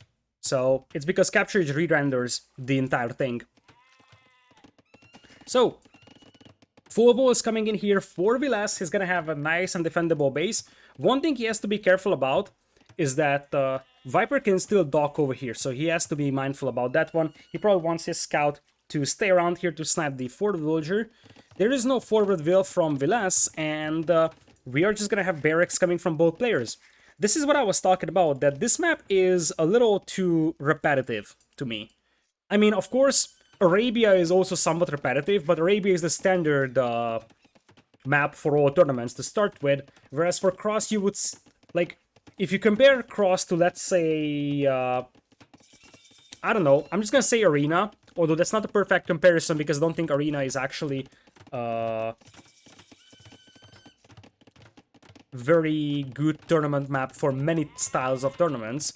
It's good every once in a while, but Arena is not something that should be a part of like huge tournaments or so. But anyways, the idea is that for example, in Arena there is a lot more diversity in many ways on what you can see with strategies. On Cross it feels a little repetitive. It's usually the same 2 or 3 civs. Speaking of that, there is the usual move out for the pond with a villager approach. Viper is gonna try to save that villager over here. Oh, that's such a beautiful move from Viper. He still got his villager around here. Let's see if Vilas will try to turn around and snipe that Vil. It looks like he won't be able to. Viper was opening men-at-arms, by the way, but they quickly got discouraged by the first archers of Vilas. He will still try to knock his way through these walls on the left side. Do you think players would be cool with Cross instead of Arabia's opening? Like, hell, well, please no. Like, Arabia has more diversity than Cross. You can use, like, 10 civilizations that are very different on Arabia with different strategies. Cross is always, like, 2 or 3 civs. If you just look at a tournament, 95% of the time is Japanese versus Huns.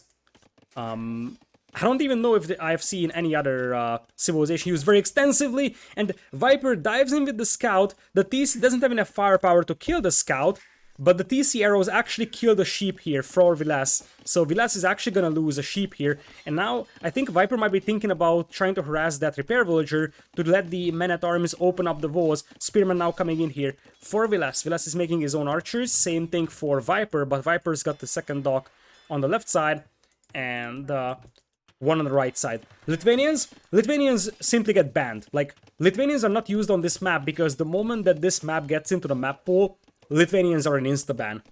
Sometimes you see Persians. So, looks like Japanese men-at-arms are done bashing the walls over here for now. Viper is gonna wait until he's a couple of archers supporting. Speaking of archers, here come the archers for Vilas, and they could find an opening on Viper's base. They do have fletching. Vilas decides to go for a galley on this pond to prevent the docking from the opponent in this one. Oh yeah, there's Byzantines, but Byzantines is even more predictable. If you pick Byzantines for this map, you are 100% gonna go for a forward dock. How about Berbers Malay? Malay is only good in very, very long games because your real bonus only is the fish chest bonus, so you would need to wait until the fish is depleted. Plus, you don't have mobility, so Malay is underwhelming here. Berbers not really give you anything major, so probably a B tier civilizations for this one. Anyways, despite the fact that the wall is still open here for Viper, Vilas won't be able to commit because Viper has a couple of archers lying around. Second range on the way for the Snake, as he's going for the big walls. So he's gonna wall himself around entirely, meaning that there is absolutely no chance for Vilas to hit this fishing eco. This is pretty massive. Because with this many fishing ships, you don't want the forward dock from your opponent on your pond, and you could potentially think about adding a couple more and doing an early transition to fish traps, because this is gonna be an insanely efficient and unraidable food eco, unlike this one, because there is the dock coming in for Vilas. Vilas clicks up to Castle Age a little faster than his opponent, and at this pace, I think we're gonna see crossbows into cav archers from him. The dock is up for Vilas here, and he's gonna have 2, in fact, for a massive fish boom on the right side, patrolling the shoreline with a galley. This villager is probably dead, because there's 5 archers from Viper coming in here, and indeed, the lady is just gonna die. But Vilas is gonna be able to save his fishing eco here, and Viper won't be able to drop a dock for now, because there's a galley around.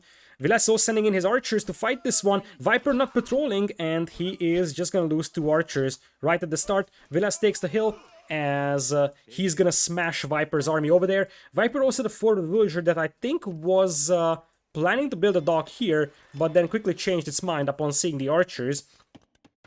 Vilas also coming in with a dock on the left side. Ecos are right now dead even, although Viper could lose a villager over here.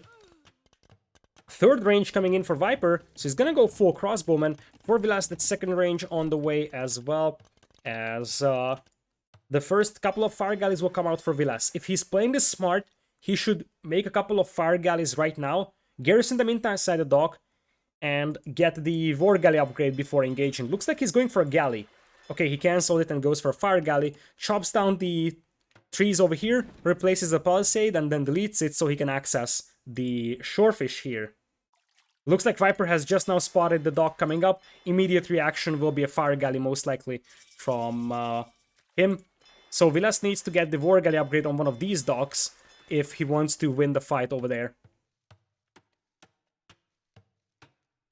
Do units do lesser than usual damage when attacking enemies on a hill? Yes, they do. They suffer from a 25% damage decrease, and the units that are attacking down hills get 25% extra damage. So the units that are on the hill take less damage and do more damage. This is why hills are so important. It doesn't matter how high the hill is. The only thing that matters is that you're higher than the opponent. Crossbows breaking through the walls over here. Viper needs to turtle this out for a couple more moments until he has his own crossbows. As we are gonna have free-range crossbows here for Viper. 12 crossbows versus 12. Vilas is probably more than happy to trade off crossbows for the time being over here. He just wants to transition to cav archers. Viper is actually going for the war galley upgrade, so he has fire ships now, as opposed to fire galleys off Vilas. But Vilas is gonna go for a second PC. No ballistics just yet from Vilas. Viper is already going for ballistics, so he likes his fast ballistics over here. As things stand, slight eco advantage for Vilas, who basically has his entire food eco on fish. Viper just wants to wait until he has ballistics, that's the thing. Fire ship will clean up the fire galley over here. And looks like this is actually gonna be an easy cleanup for Viper at this pace. Vilas is not really committing a lot to this one. He's probably focusing on the crossbows that are over here.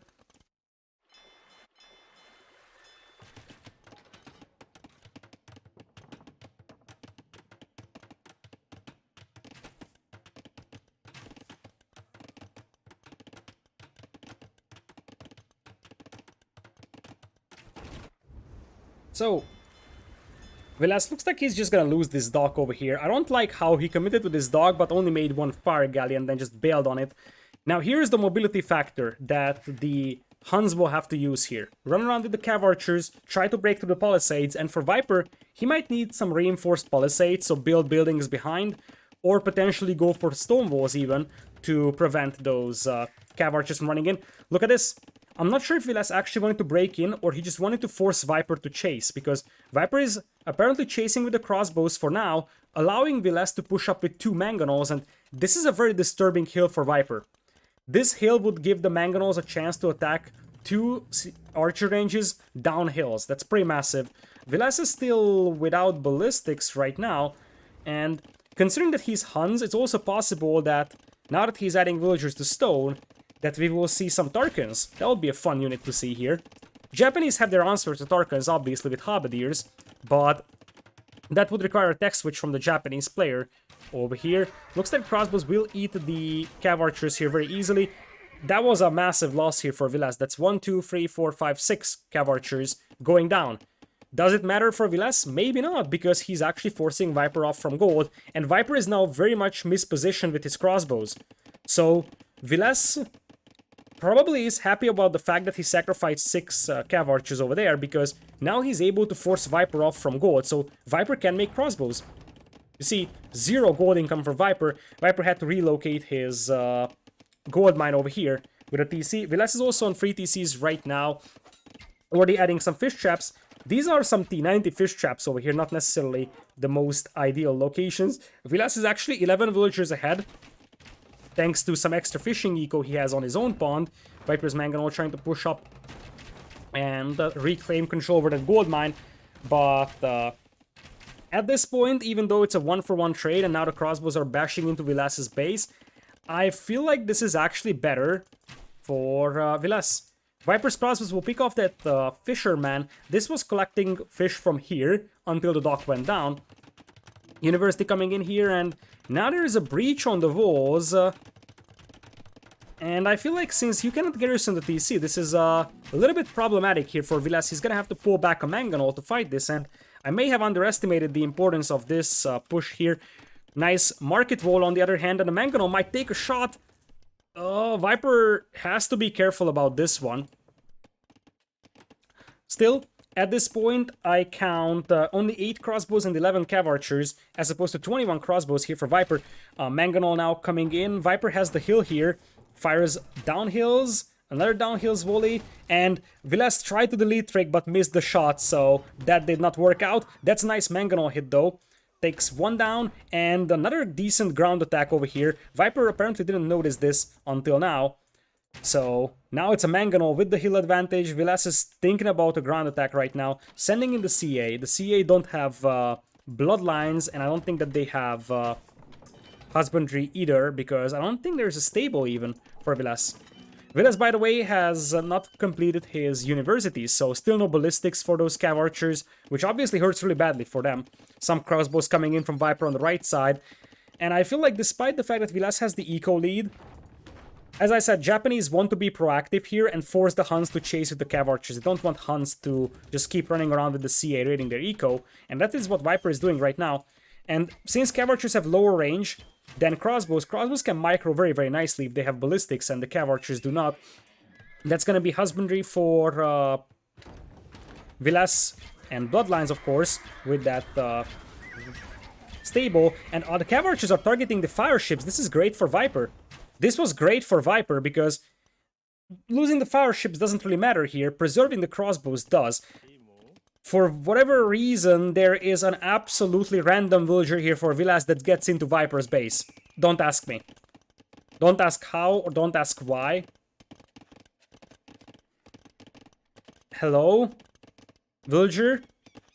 Did he try to sneak... Don't tell me this is gonna work. I think he's trying to sneak a villager on Viper's dock.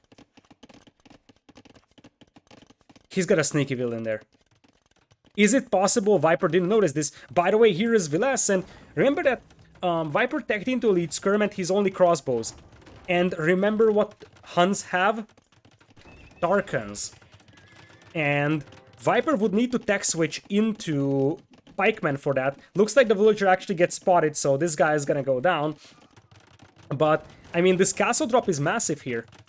This is gonna destroy a range, destroy a TC, open up the left side of Viper's base, and what's bigger is that it's gonna allow Vilas to start making Tarkans. Alternatively, Vilas can think about Imperial Age, because both players are getting pretty close to Imp right now. Vilas has a slightly better eco compared to Viper, but Viper is a little closer to Imperial. Still, Viper is gonna be forced off from this gold mine over here, and this one also wasn't super safe and it's running out. So...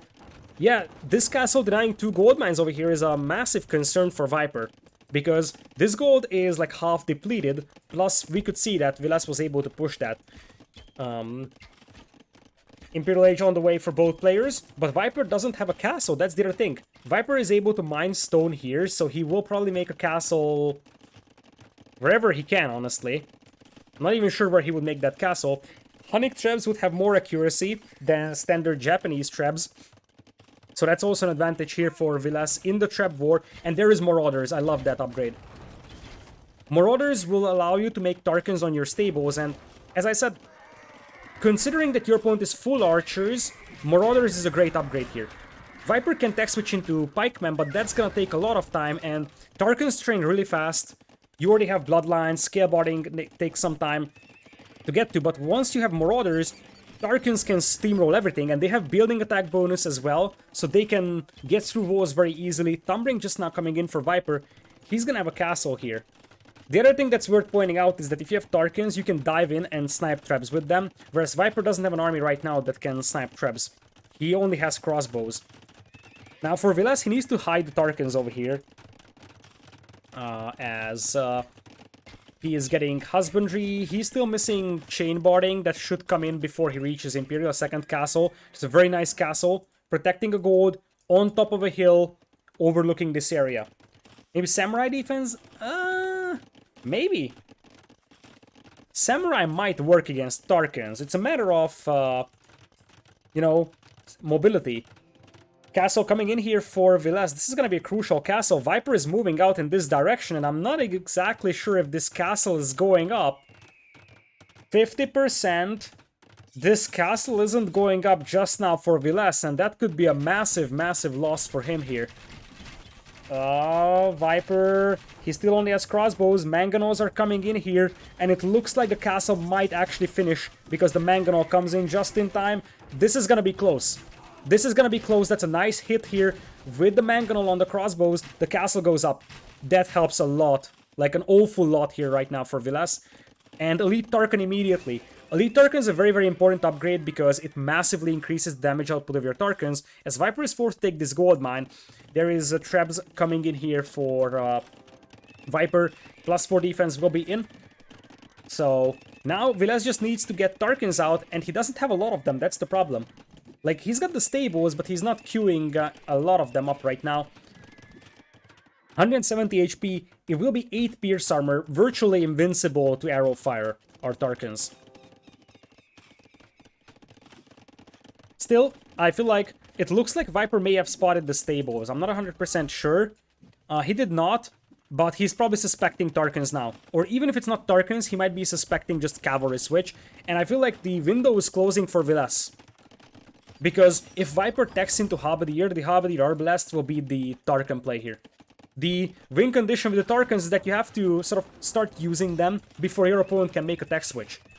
Tarkans train really fast, so you can easily surprise your opponent with that. It's often a thing that the people forget about how good Tarkans are, as like quick walls are nice, but Tarkans melt buildings, so you can't really quick wall Tarkans out. And this is exactly what Vilas needs to do. Just start raiding with the Tarkans. He also wants to dive in and snipe those Trebs here eventually. But you see, they're virtually invincible to arrow fire. They have 170 HP. Their base attack is also very nice. Viper is marching up with all his crossbows, however, or now Arbs. And Vilas's eco here at the back is also very exposed to this aggression. Tarkans now coming in, sniping the Treb. Monk is out, trying to get a conversion. But now Viper is losing eco. He's down to 96 villagers, a lot of idols. On the other hand, Vilas did not notice all these Arbs marching into his own base. Okay, looks like he does. He's just massing the Tarkans for a counterattack. They bash their way through the walls on the left, and I feel like now Vilas is taking over. There is pikemen coming in for Viper, but I mean, that's still gonna raise the question of mobility. And if all those Arbs go down, and Viper is basically pure pikeman, Vilas will just go back to Cav Archers. He's got the production to do that, and that's a beautiful cleanup here by Vilas. That is just an absolute slaughter. Look at this.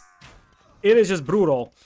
And behind this one, Viper is now 91 villagers. Free traps are shelling that castle over there. Viper is still missing a lot of upgrades for his infantry, so no Halberdier, no attack upgrades yet, as he lost his only castle here.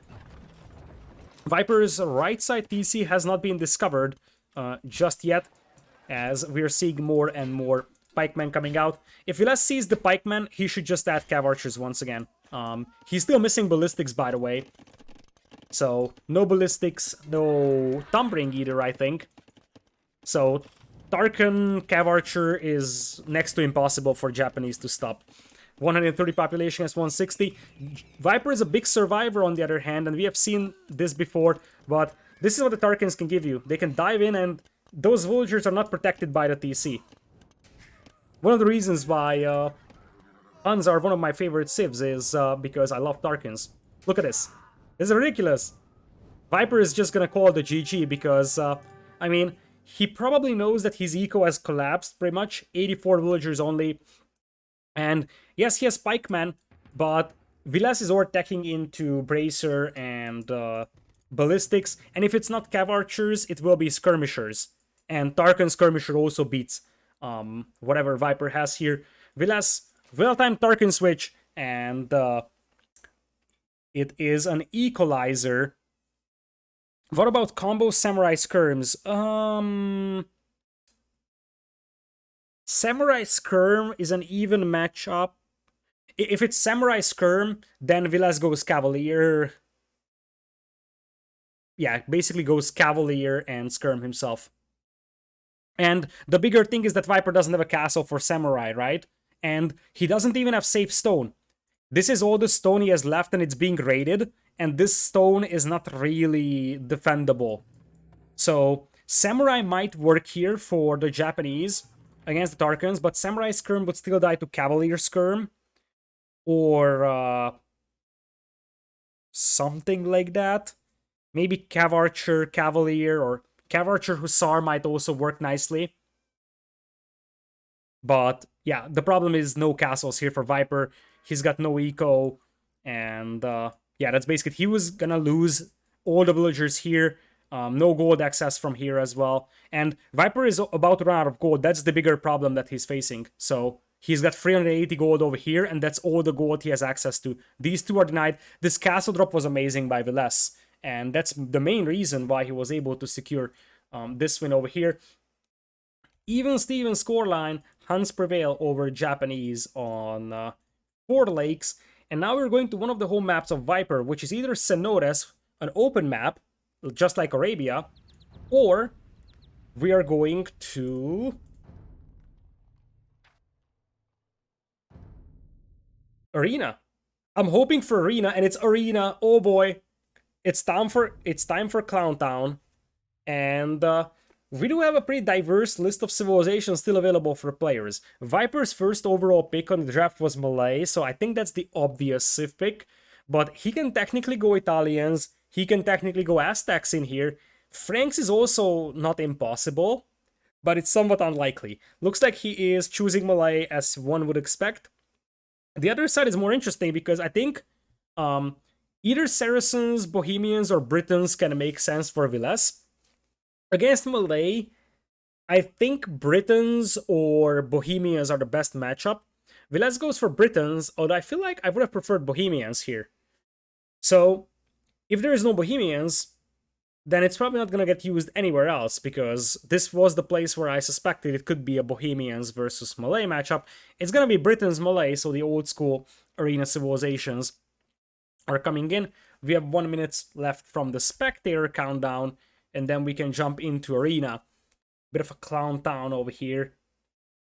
After this, there is a second semifinals as well, so stay tuned for that. And then we'll cast the Rage Forest Grand Finals. I'm gonna have to check when that is. I hope it doesn't, like, hope finish with history hit until then. Oh yeah, we have 4 more hours until the Rage Forest Finals, so we're all good. Elephants play? I don't think so. Britons can stop the Malay elephants, no problem. I feel like Britons is something I like a little bit more than Malay, but on the other hand, Viper has picked Malay as his first civilization, so I'm gonna say that I am confident in him having a good game plan for this game. So I'm curious what he has on his mind on Arena. Now, neither of these players are known or regarded as arena or closed map players, but Viper's got more experience in these, so he plays in the Master of Arena tournaments, Clown Cups, and stuff like that. That helps quite a bit when it comes to playing arena in this tournament. So it is time. Let's jump into the next game. Viper versus Viles.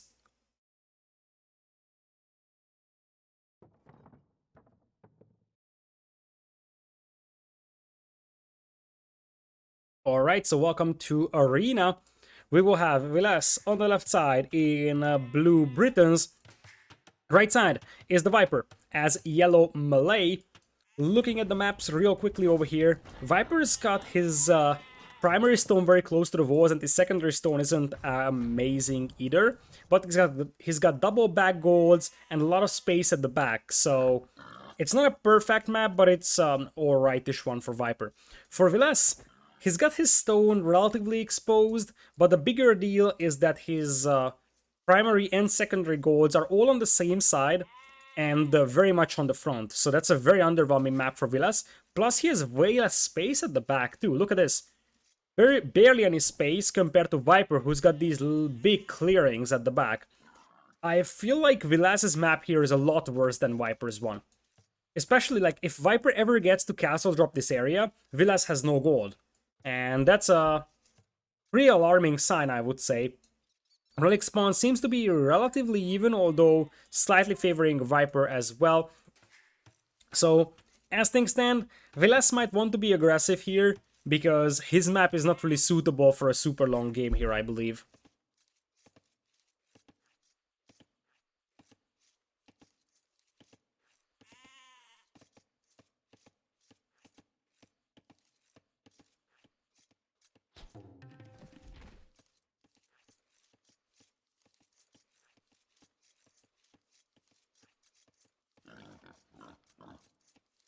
Vilas opens with the deer push.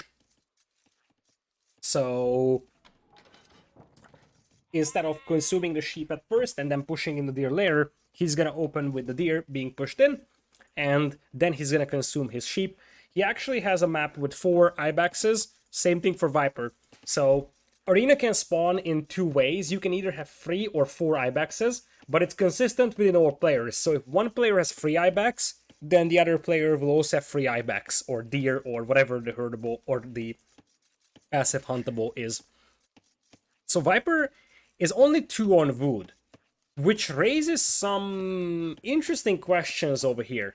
Now with melee, your eco balance can be quite different, because obviously you can time your click ups to be later.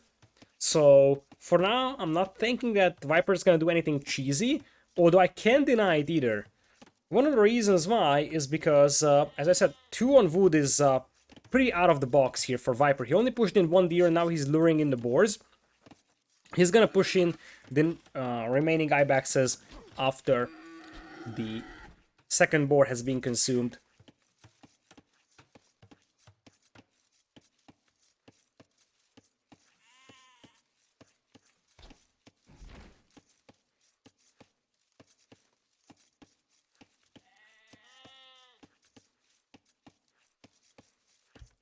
Tower Rush, does Viper know about the gold?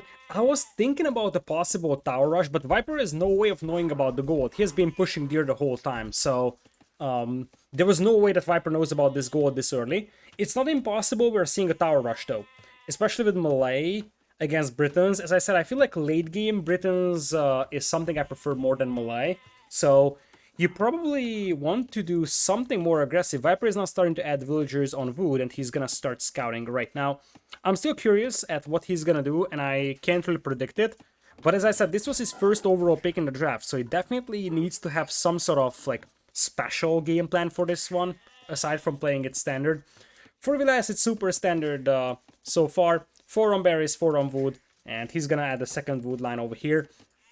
If he's adding a second wood line, that's pretty much seals the deal that this is not gonna be a castle into longbow play, which I think is the predictable one.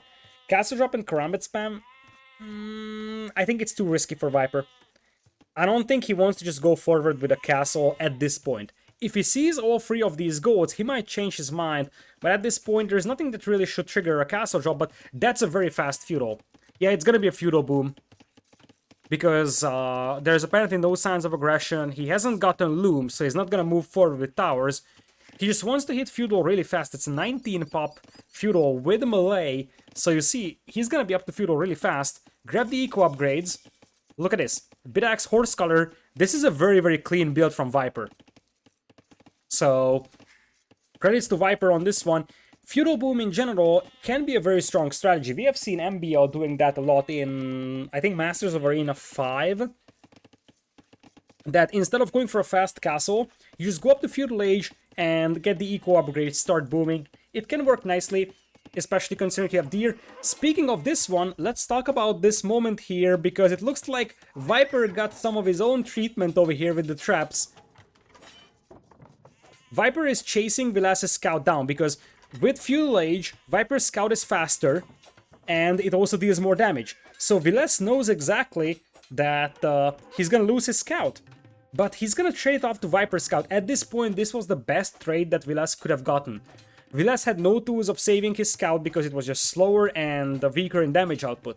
So the best thing he can do is trap Viper's scout in here and say, okay, you are staying in there. And I think that's good for Vilas, because Viper's scout staying in there means that he won't be able to see this gold mine. Now, Vilas is actually 3 on gold, which is too much for just to click up the Castle Age. So there's a slight chance we might see archers from Vilas to try and control the map with Britons here. Because if he just wanted to go up to Castle Age, he would stick with 2 villagers on gold. He doesn't need 3 for that one.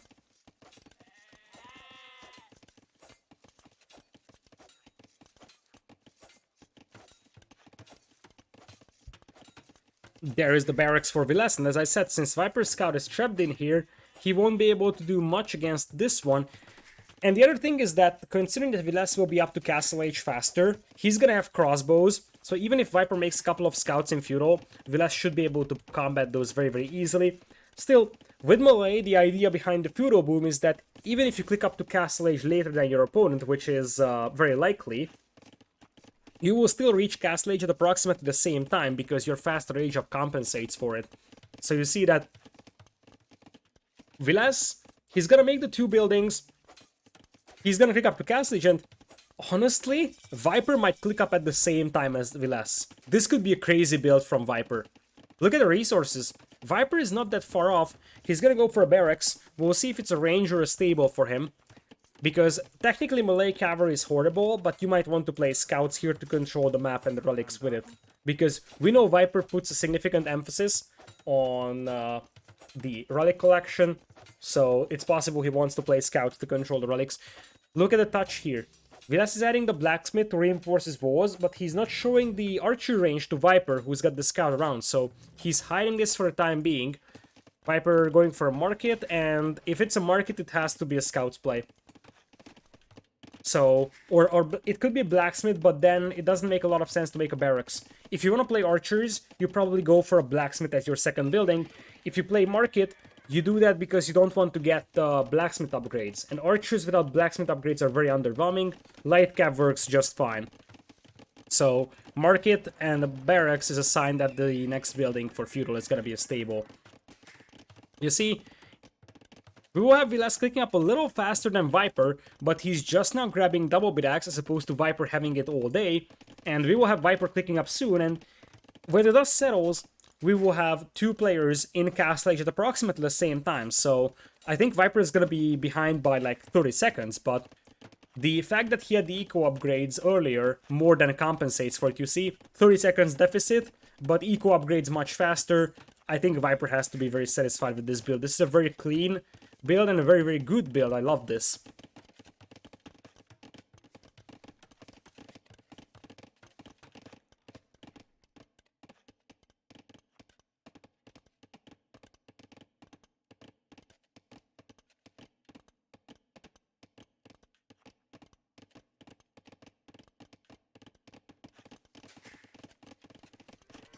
Alright, so archers are now coming out.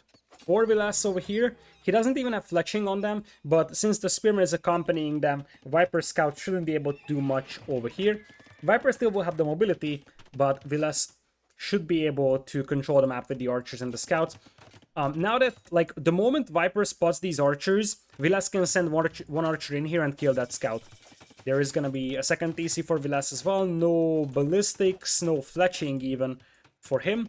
And it looks like Viper is just gonna go for a monastery, start picking up relics. Monastery also coming in for Vilas. And Viper will probably just lurk around with one scout, try to intercept monks that are coming in. Viper with the second TC as well, with Heavy Plow and Boso at the same time. So, for now, Vilas is actually placing the second TC on stone. Makes me wonder if he wants to start mining stone early and maybe go for a castle drop style strategy.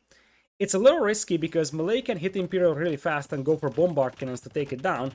But maybe in the long run, longbows is probably the unit for Vilas. Obviously, it assumes that this game is very long. Here comes Viper with this scout. And the good thing about archers here is that they can pick off the scouts before they would cross close distance. It's not like spearmen that just chase the scouts around. The archers can actually shoot at them and pick them off very easily. Vilas doesn't have crossbow or even fletching on these. Viper, however, yoinks the first relic over here. Now, as I said, Vilas could actually convert that scout, and he should. Vilas should just convert that scout. Because if he does that, as the knight might get converted, that's a very nice conversion over here for Vilas. If he converts that, like, Viper will need to delete it. Otherwise, there is going to be a scout in the hands of Vilas. Viper indeed deletes the scout. Third TC for the Snake right now. 3 TCs as well for Vilas. Neither of the players have sufficient food economy to keep all 3 TCs running, but for the time being, it looks like Viper is actually doing a better job collecting relics. He's gonna have 2 soon, and I feel like at this pace, this could easily come down to 3 or potentially even 4 relics for the Viper. Viper will try to dive in, snipe the Monk, but this is what I was talking about for archers, as he's going for the other Monk here. Conversion is not gonna happen. Perfect play here from Viper. He sniped the Monk and then deleted the Scout immediately after. That was very, very nicely done. It looks like Viper is going for the relic that's further away. He wants 4 relics for himself. Scorpions now coming in. But if the archer snipe the Monk, the Knight can dive in and snipe the Scorpions here. The Monk for Vilas is picking up the relic. He probably needs to be satisfied with 2 relics at this point, because I don't think he can get the third one over here for himself.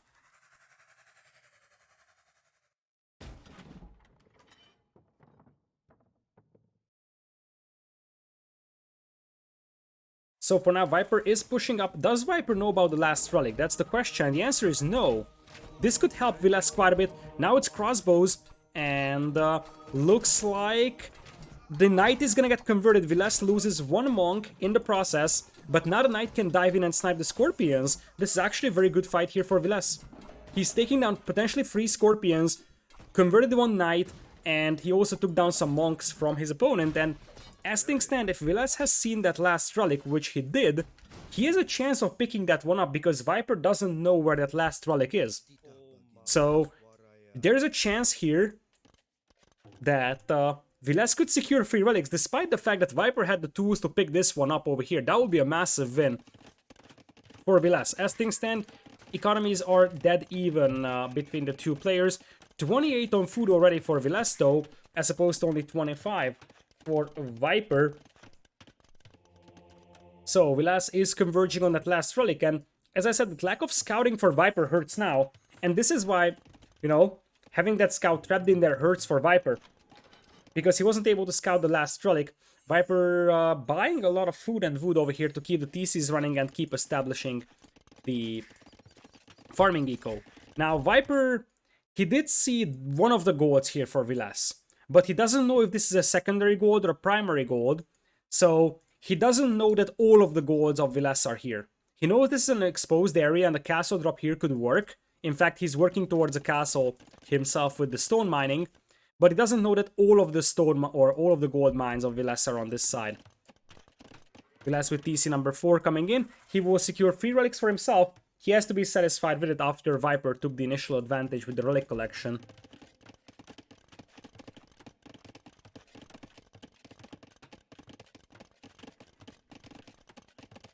So, looks like Viper is going for ranges. I think he just wants to play skirms.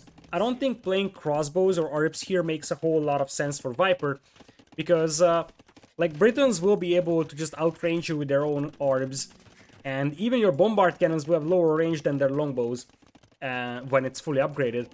Anyways, Imperial Age click-up will be a little faster here for Vilas, rushing up a university as his second building, but Viper, he can afford to click up later because he's melee, so he will be able to catch up anyways. You see, Vilas already queued up Imperial Age in one of the TCs, whereas for Viper, he's gonna click up soon. The 2 players should reach Imperial Age at approximately the same time. Viper will probably be a little faster here.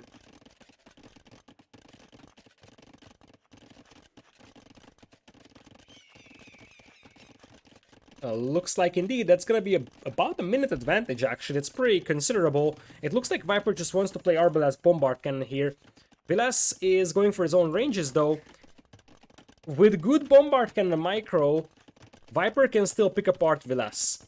But I feel like once Vilas starts adding longbows, I don't see Viper being able to beat that. And longbows in the long run are better than Arbalest. Arbalest are just easier to train, so that's why most people are going for Arbalest at the beginning and not longbows directly. So, 3 relics for Vilas over here. It's worth noting that his monastery is at the front, so it's very exposed. If he has time at some point, he needs to make a monastery at the back and move those relics in there, just for safety. It's not urgent, but that's something that should cross his mind at some point, because he could easily lose this monastery. And just think about it. You lose this part of the map, you lose all of your relics and all 3 of your gold mines. You see, this is why Vilas is making that castle right there.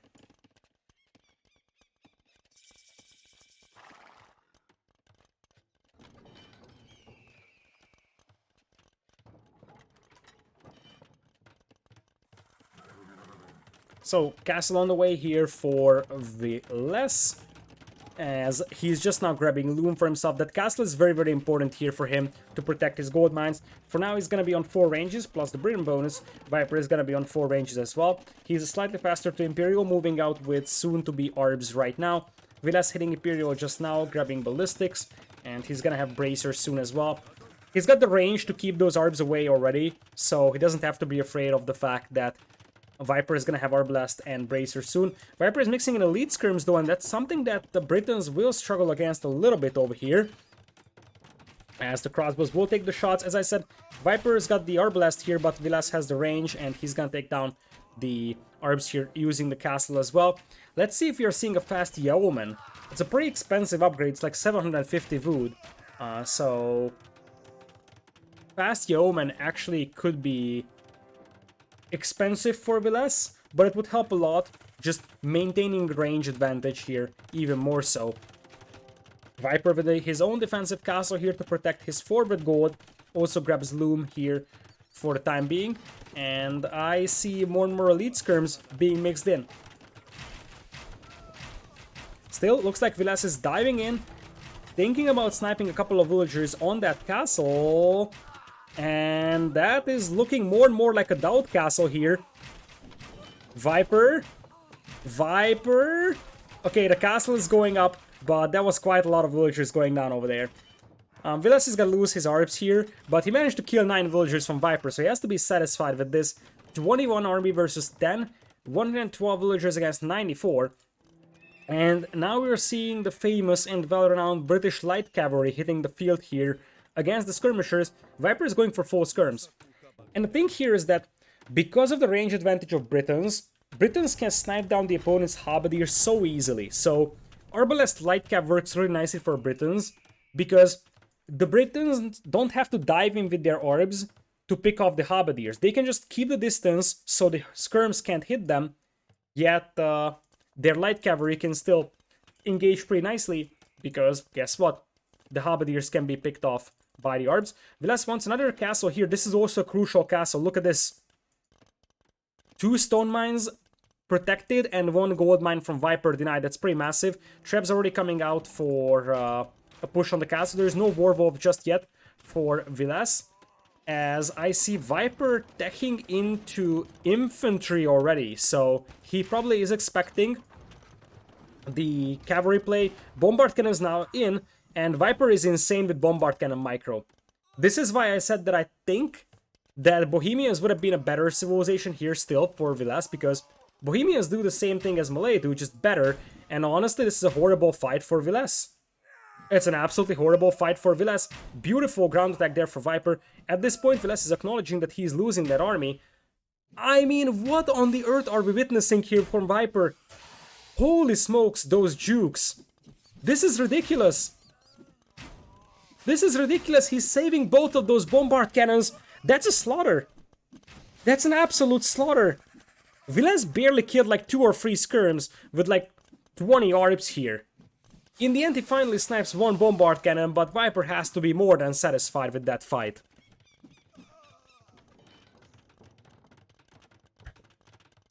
So now it's light cav time, but ooh, it's karambits actually. It's gonna be karambits, and karambits are not necessarily a bad choice here, because the thing is that the arbalests here would do a lot of overkill damage. So karambit skirmisher bombard cannon might work out for Viper. He's not gonna get that gold mine, that's for sure. That is 100% sure that he's not getting that gold mine though. So he's gonna have to abandon that for time being. He will need some bombard cannons to push this. Keep in mind that Vilas still has the defensive castles controlling the map, and Viper doesn't have a lot of siege. He's got 4 bombard cannons coming out though, and Viper is insane with bombard cannon micro. This is why those arbalests would really benefit from Yeoman, because That would give them some extra range to help sniping down the bombard cannons. Vilas is trying to dive in, sniping the bombard cannons, but that's gonna fail. Insufficient amount of light cav on the field for the time being for him. Arbalest, not in amazing quantities, only 19 of them on the field, and in general, Vilas doesn't have a huge army right now. Light cav, however, diving in, and that's gonna be a good fight for them. I don't see any halberdiers yet from Viper. He is not even making karambits. He researched the elite karambit upgrade, but he hasn't made a single one of those, and that's Warwolf for Vilas. Very expensive upgrade for Britons, but that gives your Trebs area damage, and bombard cannons, while they can technically micro against Warwolf Trebs as well, it's really hard to do that, especially because the Trebs have that range. Plus the light cav can dive in and snipe the bombard cannons. Nice ground tag there by Viper, but Warwolf Trebs will shred those skirms. Look at that. Viper has to juke all those rocks because otherwise those skirms will be history in a moment. There is Yeoman as well. Karambits are now joining the party, however, but as long as there's light cav, Karambits shouldn't do that much. Viper was waiting for those Karambits for a long time, and once Viper has 8 Karambits, we can call that a Karambite. Badum. Karambits train ridiculously fast. Does he have squires though? That's a good question. Warwolf Krebs, they need to be set up while bombard cannons do not. That's an advantage over here for the bombard cannons, however, as Karambits are now just swarming across the map, but they still die to light cav. So Arbalests, they struggle a little bit against the massive Karambit flood, but if you have light cav buffer in front of them, they are all fine. Another castle coming in, and there is the elite longbow upgrade for Vilas. That's what I want to see. In the long run, longbows are better. So, you see, they will have, I think, 6 base range for the elite longbowmen. So it would be 12 range, basically similar to the bombard cannon range over here. Plus, the bigger deal is that longbows have 1 extra base attack over orbs, I think. Like elite longbows, right? Yeah, it's 7 base attack and 6 range. So that's why they are better in here. And I feel like now this army, 5 Warwolf Trebs, a bunch of elite longbows, and the big thing is the Hussar meat shield. The Hussar meat shield is actually, or well, light cav meat shield is what's gonna matter for Vilas. Keep in mind that Viper, if he loses the castles, he can make Karambits, and then he doesn't have anything against Vilas's army right now. Karambits are the only thing that are keeping him afloat, and Vilas is gonna have some light cav over here, not an awful lot of buffer though, only 7 light cav, and Viper is gonna commit to this one. Trebs still taking the shots in here, but Karambits are just getting picked apart from a distance. For now, looks like the Warwolf Trebs will now switch targets and try to focus the Karambits themselves.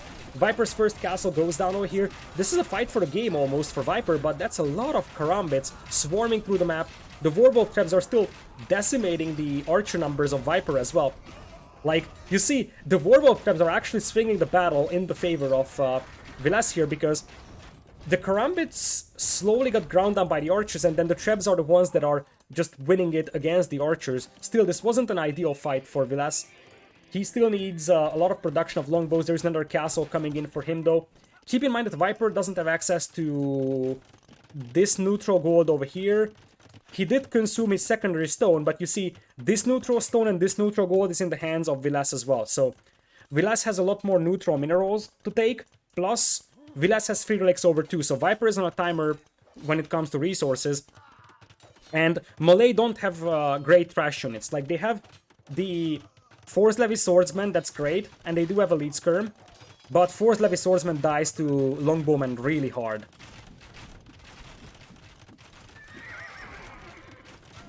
Another castle coming in. Viper is back to 3 castles, however, so Karambits can once again still become a thing.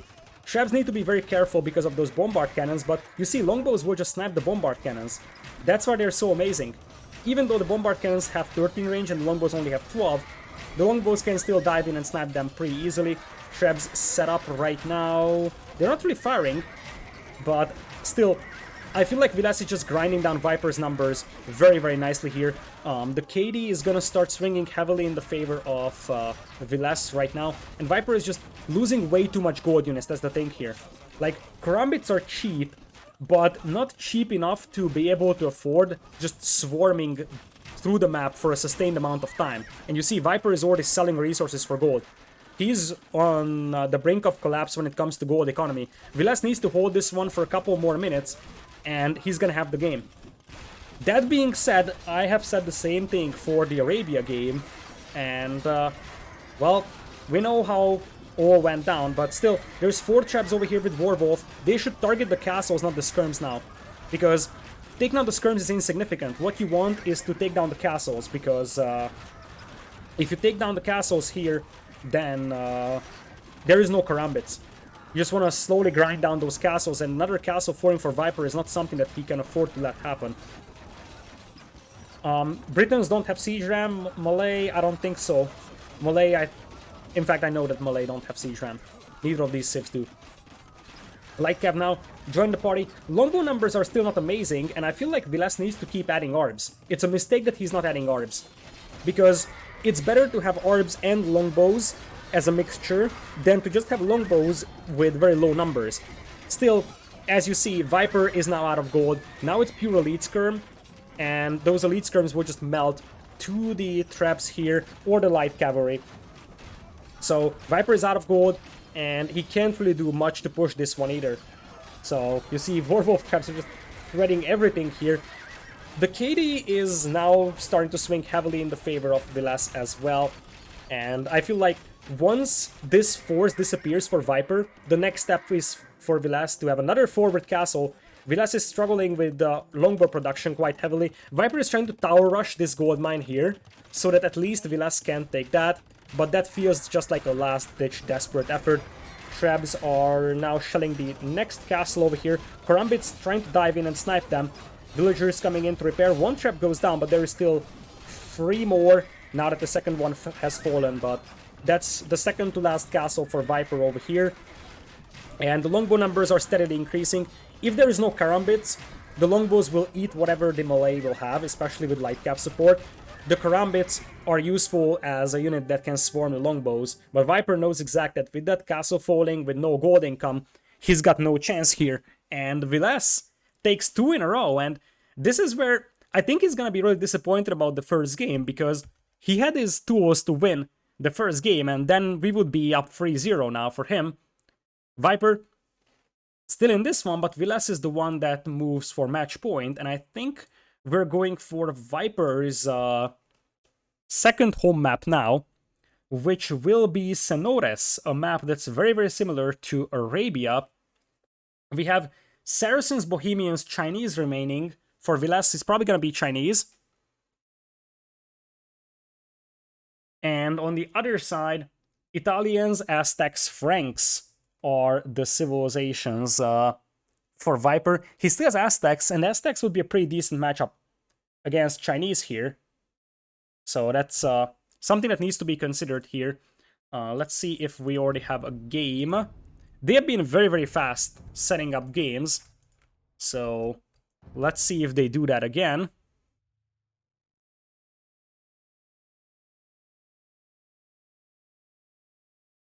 Indeed, Senores is already on the way. And it looks like we'll have an interesting civilization matchup. We have 3 minutes spec countdown to wait for. But we will have Aztecs versus Saracens. So how is that civ matchup here for us? I feel like Saracens need to be uber aggressive to have any chance here. Otherwise, they will just get absolutely torn apart by the Aztec Eagles.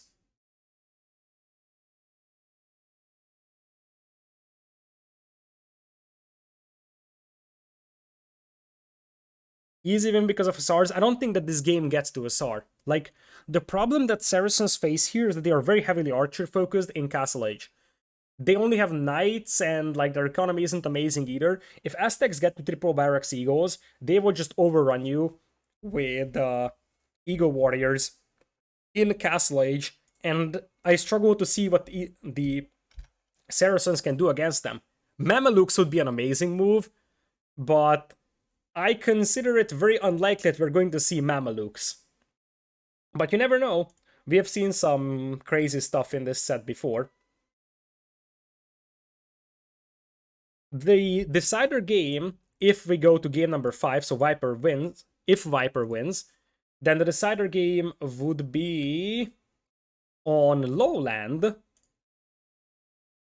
Now, speaking of lowland, what civilizations would the players have left? You would have Chinese, probably for Viles, and maybe Franks for Viper. Feels like it.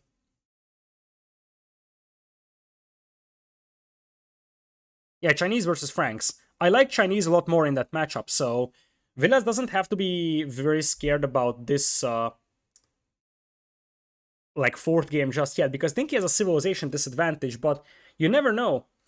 I feel like he needs to do damage in Feudal though with Saracens, maybe hit an earlier Castle Age timing and go for like a super aggressive crossbow push before Viper can get to Castle. I think in this matchup, Aztecs versus Saracens, if Viper gets to Castle Age approximately at the same time as Vilas, and Vilas is not massively ahead, Viper is just gonna steamroll him with Eagles, and like Saracens struggle against Eagles until they get to Mamelukes.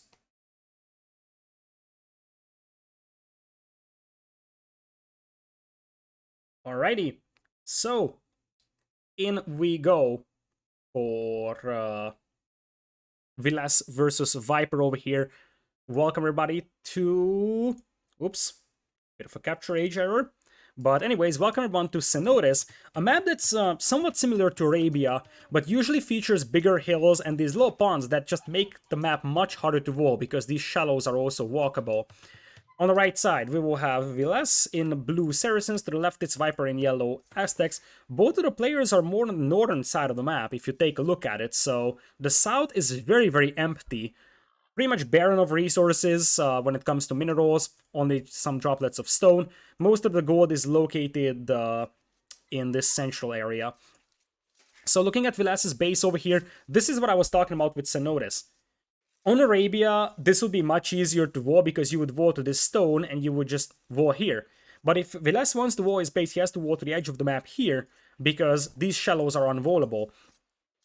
He's got a gold mine that's at the back, but he needs to wall like a little bit in front to be able to completely protect it. The back is relatively easily wallable for him, so it's an okay-ish base for Vilas. A somewhat underwhelming base for Viper, if you ask me. His gold mine is somewhat exposed and it's a little difficult to wall this one off. This is also not easily wallable here, although he could technically just wall here and that should be mostly fine. His stone is not amazing, but I think he has a massive civilization advantage. So better map for Vilas, but better civ for Viper.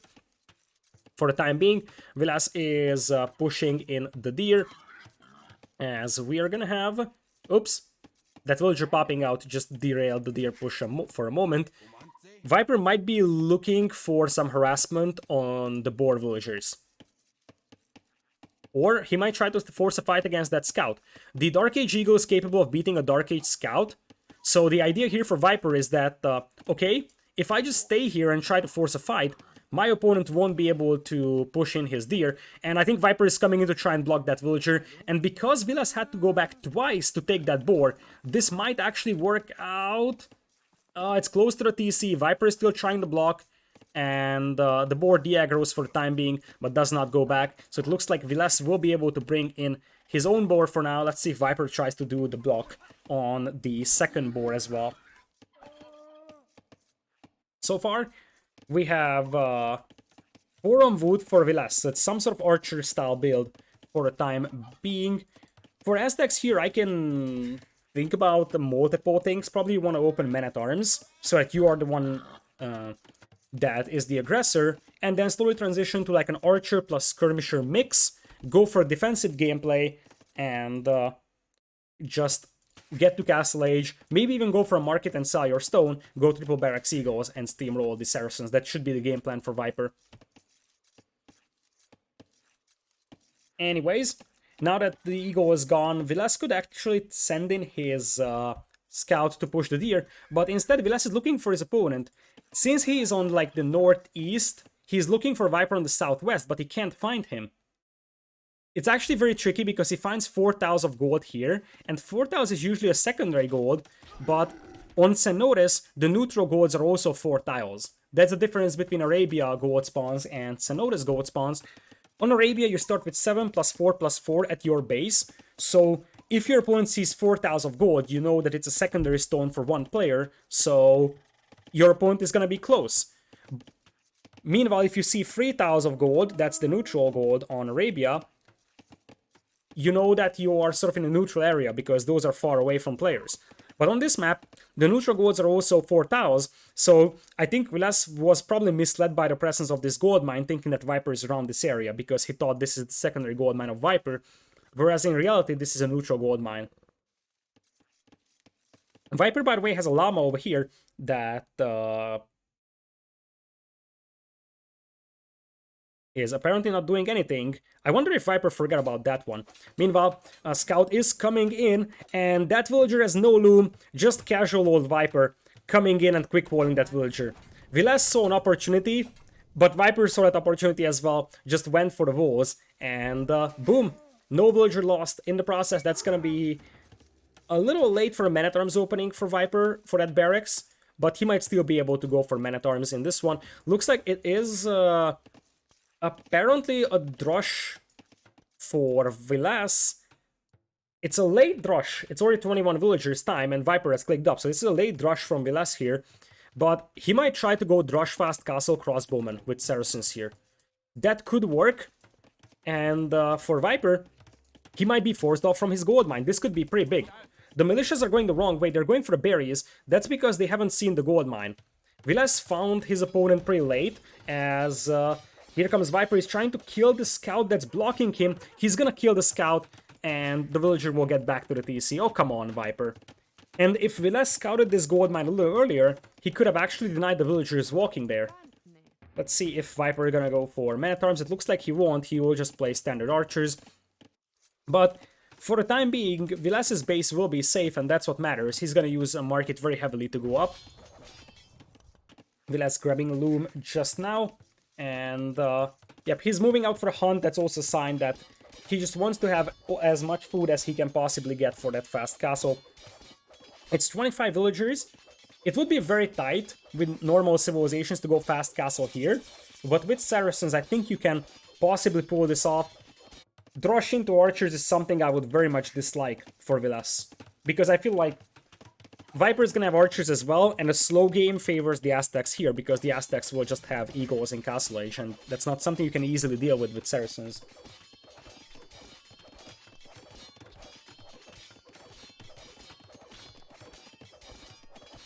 So, as we speak, we're gonna have archers popping out for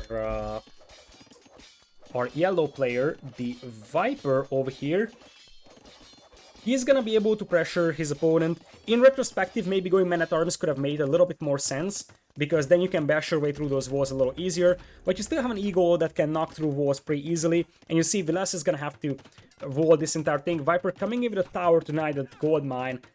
Vilas can potentially counter-tower this, but if he counter-towers, he can't sell his stone to go up to the next stage, and I feel like Viper may have already broken the fast castle play here, if it was ever planned to be a fast castle. If it was a archers play, like drush archers from Vilas, then I think it's just a bad decision. Because that's not a thing that you should do against Aztecs here. Viper adding a couple more eagles himself, I like that quite a bit, so it's easier to take down the walls. And we will see if the tower can reach the gold miners. There's a chance it cannot. Why does no one dock? Because these pawns barely have any shorefish. There is no point. Only shorefish, and not a lot of them. No point docking. If there was some deep fish players, we'd probably start docking. Anyways, defensive tower coming up here for Vilas. Viper will need fletching to hit that gold mine with his own tower. So, ooh, Vilas wants a sneaky tower here. He is gonna change his game plan. He's gonna drop a tower at behind this wood line. And the idea is that, like right now the towers are exchanging fire, but the gold mining operation is still intact for Vilas. He's getting the Saracen market up, and if he can delay Viper with the tower there, that could actually benefit him quite decisively. That's Viper's only wood line, if I'm not mistaken, right? Yeah, that's Viper's only wood line.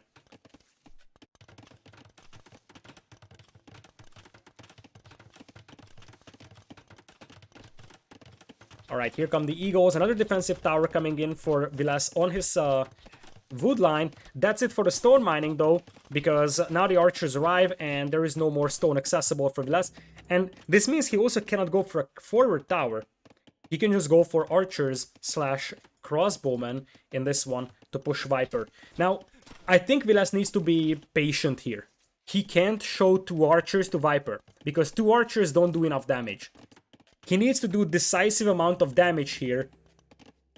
And with the Saracen archers that get through walls pretty easily, that might be possible, but he needs to be patient. That being said, he also can't wait forever, because if he does that, then Viper is just gonna get up to Castle Age and flood him with Eagles. Looks like Vilas is actually starting to use the market very heavily here with the Saracens. Welcome to the world of Saracens, as it looks like Viper might be able to break into Vilas's base, and there is no one to garrison the TC, so Viper could just run past that town center. This could be a disaster for Vilas, aside from the fact that his... I think there is an opening at the berries.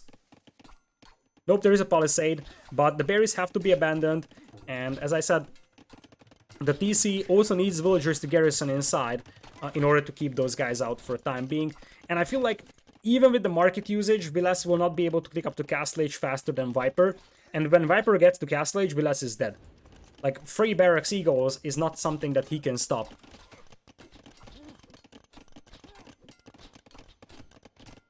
Alright, couple more archers coming in here. They just try to deny wood lines as much as possible. Right now, Vilas has 1 wood line to work with. He's getting fletching. I feel like, in general, I don't like Saracens versus Aztecs in this matchup. But I'm not sure exactly what the game plan was for Vilas for Saracens in... Like, what was his initial game plan when he picked this civilization? He knew that Aztecs is the likely civilization pick for Viper here, so... Maybe he just wanted to throw away Saracens here. He's like, okay, I know I'm gonna play Chinese next game, I just don't want to waste Chinese for this matchup. So this might be just Vilas picking a civilization that he knows he won't use in the future and just wants to save Chinese here. He moves in with the archers, but as I said, he's nowhere close to Castle Age. As that's 2 villagers down. Viper is off from his wood line. This is exactly what Vilas wanted to accomplish, but it's only feudal archers. Viper is just going to make a couple of skirms to clean this one up. Behind this one, Vilas is still buying the food. He needs to go up, but it's 1 minute away from Castle Age for Viper. I don't see him teching into Eagles, though. This could buy some time for Vilas. Because if Viper is not teching into Eagles, Vilas could try to find a way up to Castle Age himself and continue on with crossbows. As long as it's an archer versus archer war, Saracens stand a chance. Things start to get ugly when Viper gets the Eagles out, but Viper doesn't have the route to get Eagles out right now because he can't afford barracks. That's the problem Viper is facing, and this is buying precious time for Vilas. Still, I feel like Vilas's army here could easily get cleaned up just before he would get up or click up to Castle Age. That forward range is still available for Vilas to produce units on, as he's actually taking a beautiful fight with the hill here. Very, very nice job here from Vilas. There is apparently 1 archer denying the berries here for Vilas, and Vilas also ended up losing 1 villager to that archer. That's pretty careless of him. But he cleans up the archers of his opponent, and I think we'll have a couple more coming in here. For Viper, still no barracks. Maybe, just maybe, those archers pushing the wood line set Viper back enough for Vilas to start snowballing this. Because you see that Viper is now adding Eagles, but single barracks Eagles won't stop this. And if it's crossbow versus crossbow, Saracens are going to be fine with that as well. The moment Viper gets a second barracks out, I feel like, it's gonna be really difficult for Vilas to deal with that, but, well, since Viper went for a tower, he couldn't sell his stone either for the Eagles, and it looks like we're gonna have knights now. So Vilas just wants to go full market usage knights here, and pretty much just keep applying pressure and destroy Viper before Viper can get a good massive army, because one thing that Viper doesn't have is numbers. And when you don't have numbers, a single or a couple of power units like knights can actually do a lot. 3 Eagle Scouts with no upgrades and 3 crossbowmen with Botkin arrow and no ballistics, that's something that knights will be more than happy to fight against. These knights will have scale barding but no bloodlines either for Vilas. So far, Not a lot of army on the field, I'm not gonna lie.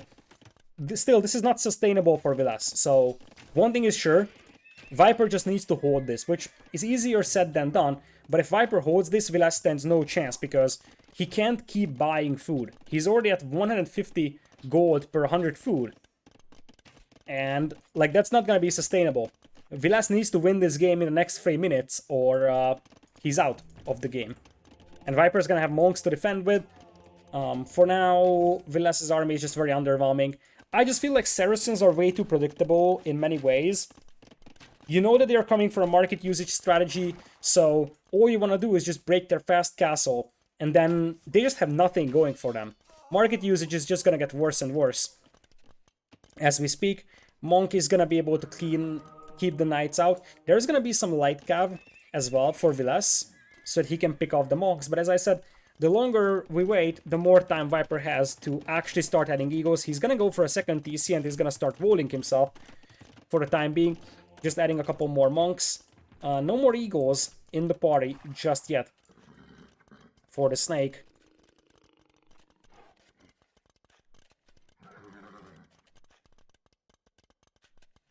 So Eagle Warrior upgrade on the way for Viper. This is what I was talking about. Like, knights work for Saracens against the eagles, but Saracens don't have the economy to pump out knights from, like, free stables. They just don't have the economy to match up against the numbers of the eagles they're facing. And even if they do, the army of Aztecs scales well into Imperial, whereas for Vilas, the knights are just completely useless for Saracens in Imperial because they don't even have the Cavalier upgrade. Light Cav coming from behind. Vilas is trying his best to snap that monk, but that's just not gonna happen. A conversion is in for Viper, who's already starting to pick up relics over here. There is a crossbowman denying the stone mine, or at least harassing the villagers here at minimum. And at this pace, a couple of villagers here will die from Vilas if he's not paying attention. Yeah, Vilas could lose villagers here. Apparently he's not noticing this. Cav Archer. A single Cav Archer for Vilas over here, and he's making Cav Archers. He's making Saracen Cav Archers over here. Viper with the quick trap over here to try and just limit the movement of those knights, as the eagles are now starting to swarm out. There is the triple barracks eagle play. I think this is the one where Vilas has no chance anymore. So, like, we're looking into double stable knights that are basically fueled by Saracen market eco. And we are looking into a couple of Saracen Cav Archers with dubious upgrades on them. Viper is already on one relic and he's bringing the second one. And I feel like at this pace, Viper's gonna have a lot more relics. So that's relic number 2 coming in for him. 3 and 4 are easily available right now as well.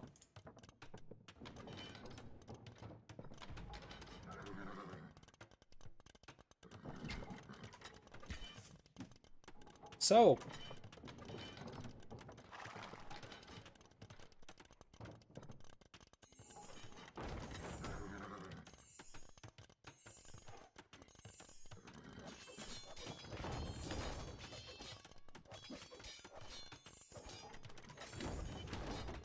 looks like Vilas is coming in here with mangonels.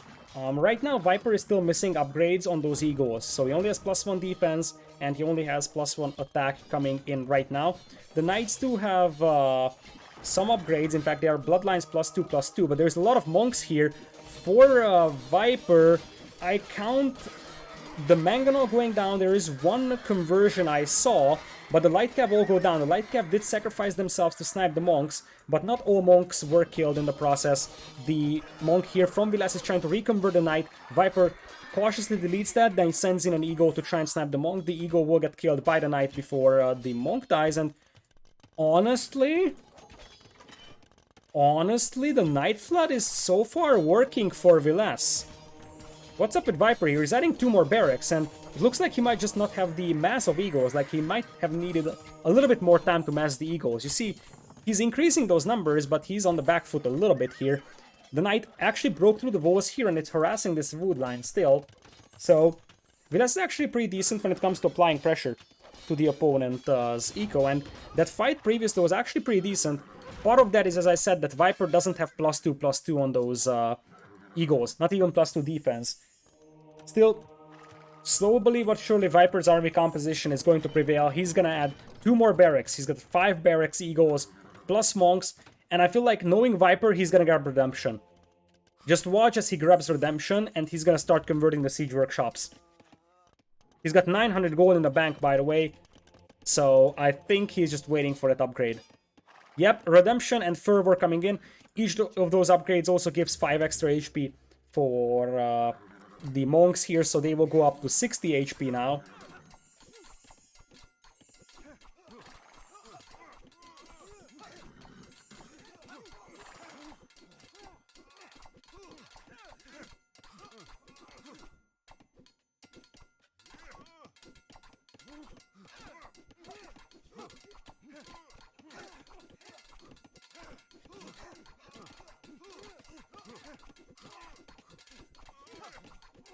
So, there is redemption in, and this is the moment where you have to remember that you can't convert monasteries. There is a mangonel inside that siege workshop, but Viper, what he's gonna do is just send the eagles close so he can snipe the mangonel immediately. The knights are coming in here for Vilas, and this could be a nice counterattack, but Viper can reinforce this fight very, very easily. There's 2 more monks that are coming out.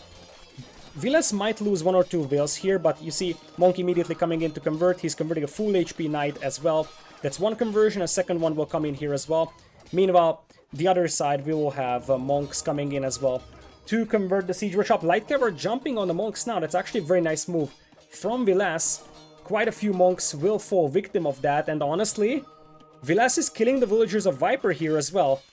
I have no idea how he's actually keeping up with this knight production here. He's got only 13 on farms, and well, while he was able to snipe the monks, it looks like the eagles are just too big of a task, and you see now, it's just too much gold to buy 100 food. It's just too much. And Viper's economy is not artificial and inflated by the market. Viper's got like a genuine economy that just allows him to flood out eagles and monks at this pace. So, yeah, I mean, Vilas took some good fights here, but Viper is now 9 villagers ahead, and I feel like Viper's army is going to slowly start grinding down Vilas here. As expected, I feel like looking at this Civ matchup, this is next to impossible for Saracens. So it was very possible that Vilas just said, okay, look at the civilizations. I don't want to use Chinese here, I want to use the lowland. So I'm just gonna go Saracens here, see what happens, but I know that I won't be able to do much against Aztecs once we get to Castle Age.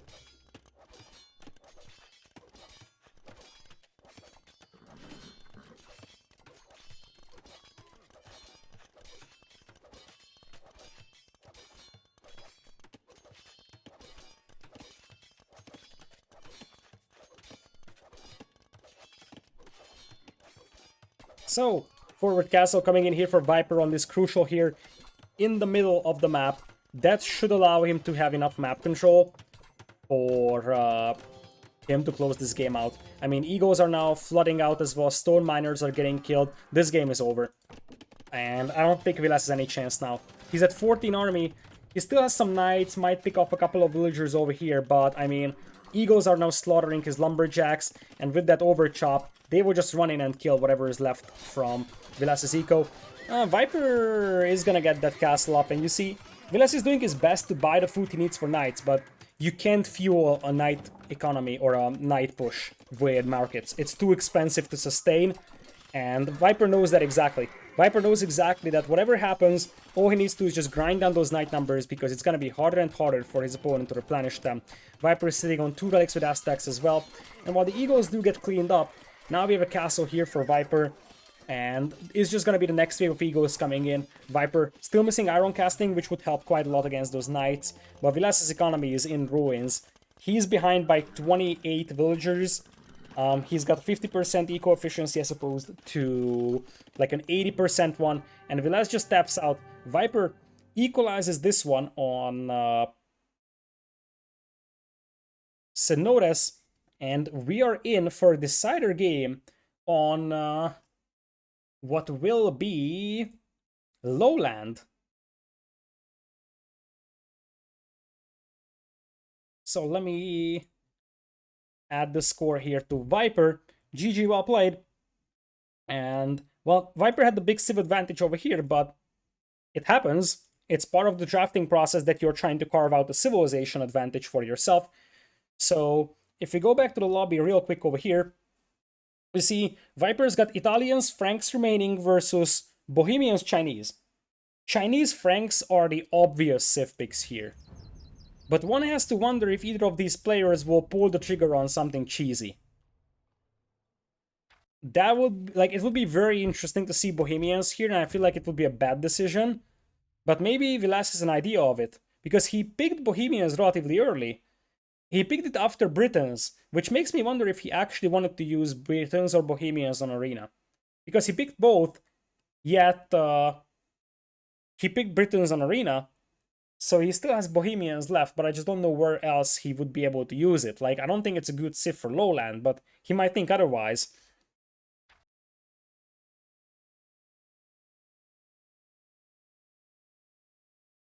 Alright. So, let's see if we have a game here. Yes, we do. Let's jump into game number 5 on lowland. And Viles actually picked Chinese here as the obvious civ pick, but Viper goes for something less obvious. He is picking Italians. I did mention this and I questioned this at the beginning of the set that Viper went for Italians super early, which is a very awkward civ choice in many ways. Looks like he has some sort of game plan here, and it's not necessarily a bad idea to go for Italians here. Italians do lack mobility in mid-game, but their archers in Post-imp are actually better than Chinese. They do have Pavisa on their orbs, which gives them 1 extra pierce armor and melee armor, and against cavalry they can go Genoese crossbows.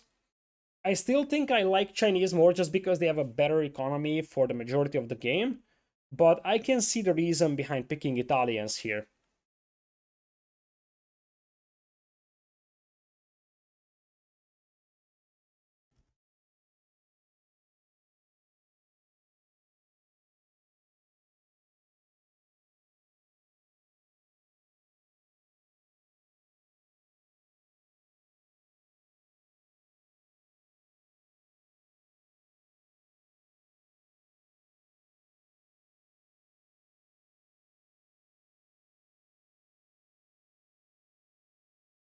Alrighty, so as the spec countdown goes down, we're getting close to the decider game. After this set, we have a second semifinals as well. That's gonna be Mr. Yo versus Dogao, if I'm not mistaken. I'm gonna have to double check. Yes, indeed, that's the case. Mr. Yo versus Dogao. And later today, we will have the Rage Forest, the 4v4 Black Forest Tournament Finals, Team Slam versus Team Modri.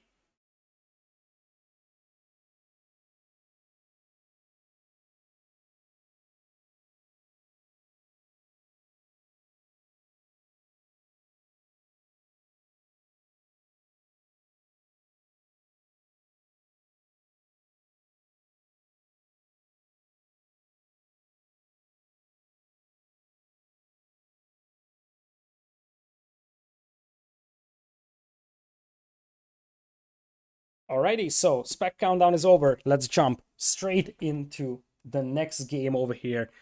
Decider 1, let's get some hype because it's time to decide who moves into the grand finals of History Hit Open tomorrow. So, we will have on lowland on the right side, whereas blue Chinese is Viles, and on the left side, we'll have the Viper as yellow Italians. The two players are relatively close to each other, which actually helps Italians here, because they're the civ that lack mobility more. So I kind of feel like Italians might actually work out nicely for Viper. The other thing I'm thinking about is that on lowland, Droshfast castles are actually an option. So it's very possible Viper is thinking in that dimension, using the cheaper age up bonus of Italians here. Anyways, looking at the player's bases, Viper has an absolutely horrendous map over here. This not really primary gold, because you only start with 2 deposits of 2 tiles of gold each. But this gold here for him is very underwhelming, very open, really hard to protect. This gold is pretty far out as well, because ideally you would be voling over here, so Viper doesn't have super good golds here, I'm not gonna lie. On the other side, This gold is actually much better for Vilas, because he can just wall this off over here, and that's gonna secure this gold mine for him, plus this wood line as well, wall here as well. This gold is also bad for Vilas, but I feel like he's got a better map by a quite considerable margin here.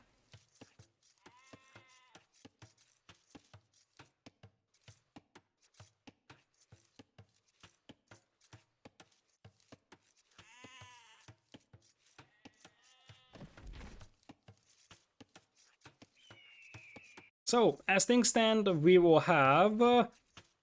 looks like only 2 on wood right now. Let's see if Vilas goes for 3 or 4 on wood, because that's the first decision point to make. That's gonna tell us a lot on whether or not he wants to go for scouts or archers.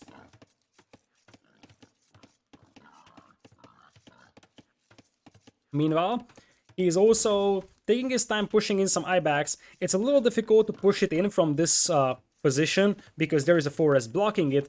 Whereas on the other side, for Viper, the same is the situation. It's a pretty far out deer push for him, and it looks like he's not even going for it. Viper's scout is apparently looking at the lowland area for the time being. I think he's looking for Vilas. And, like, if he does that, first of all, he's scouting the edge of this area, see where he could potentially place theses later on. But the bigger deal here is that he's gonna try looking for Vilas on this side, because this is the obvious place where Vilas would be. But Vilas is actually much closer, and he's right over here. For now, Vilas is 4 on wood, so it's gonna be something else than scouts. I don't think men-at-arms make a lot of sense here, although men-at-arms towers are a somewhat legitimate way to approach this game, because there's so few wood lines to work with. The gold mines can be very exposed, so men-at-arms towers is a realistic possibility here for Vilas. But it's possible we're also going to see fast castles, so there's a lot of options here for the players.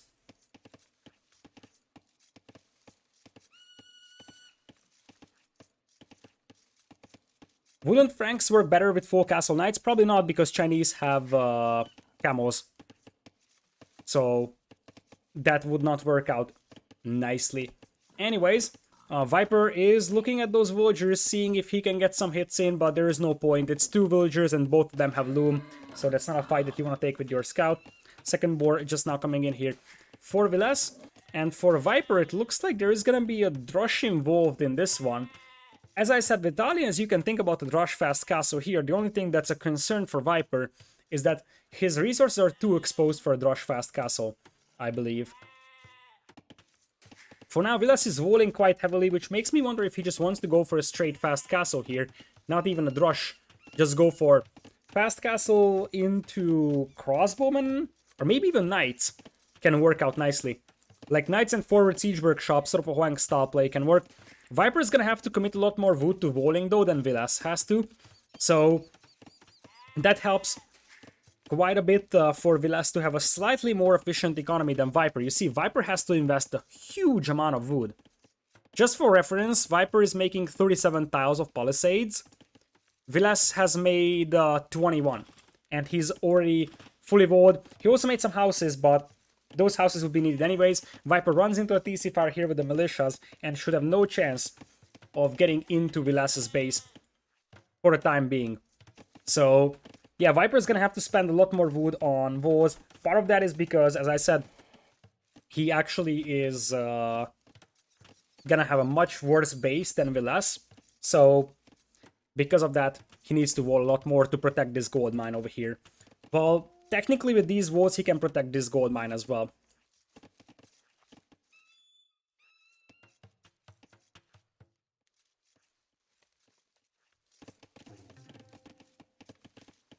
So, as things stand, Vilas still not clicking up over here. He's already at 25 villagers. With Chinese, you go for something like 26, 27. If it's a pure fast castle. Viper finishing the walls over here. As I said, much more wood invested into the walls. Almost 50 tiles. As compared to Vilas, who went for only 23 tiles. That's gonna set Viper back a little bit economically, because spending that much wood is gonna hurt. Plus, you're also gonna spend a lot of villager time walking out here, and also just walling yourself.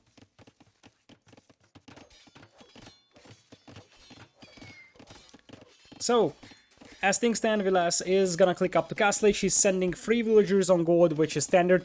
And Vilas, he is gonna have no trouble. I think I just combined trouble and problem into troublem. That's a nice word, troublem. It means trouble or problem. Anyways, Viper's gonna click up not long after Vilas did. Viper actually spent all his gold on Loom and the militias though, so he's gonna have to mine a lot more gold to be able to click up to Castle Age. He's gonna need probably 4 villagers even to be able to click up to Castle without problems. Barracks for Vilas. So one of the buildings for Age Up is gonna be stable or range.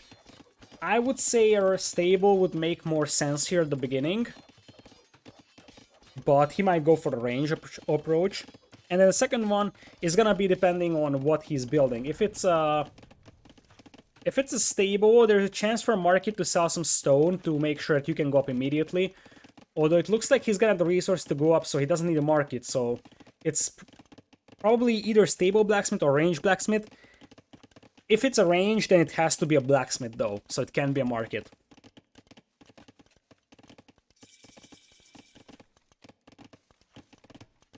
Anyway, it's gonna be a range, and you see that he's hiding it away from Viper's eyes. So he is actually going to just try to conceal this one as much as possible, because he doesn't want Viper to know what his game plan is. Now for Viper, it looks like we're going to see the same approach. Range and blacksmith will come in for him, but Viper can't afford the second building just yet. Part of that is because he had to invest so much into his walls.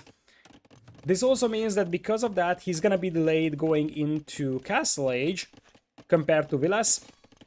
And that's gonna give Vilas a nice chance to push with crossbows. And when you have such an exposed gold mine, you really dislike getting pushed by crossbows early on, I have to say. So Viper might need to open with 1 or 2 skirms here, just to make sure that the early crossbows of the opponent won't get him.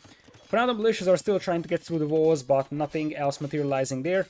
Scouts will take the fight. This is actually super close. I think it's Vilas winning it, but he doesn't feel confident about this one, so he's just gonna disengage. But while he's doing that, he's gonna eat one more hit, so right now the scout HP advantage is on the side of the Viper.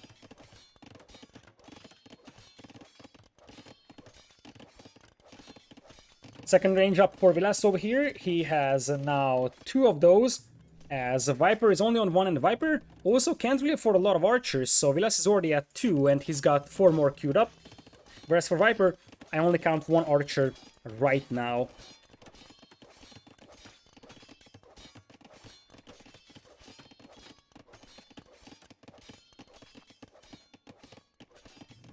So here come the archers from Vilas marching straight forward.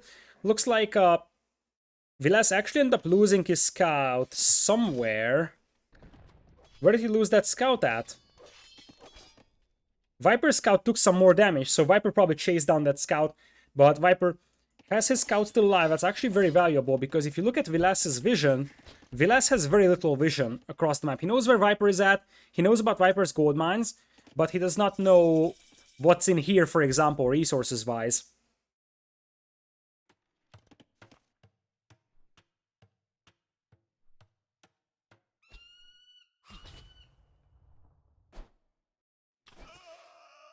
So, militias will get cleaned up over here. Crossbow almost in for Vilas. No Botkin arrow just yet for him. Viper's gonna have to sit behind walls for a couple moments until he gets his crossbow upgrade.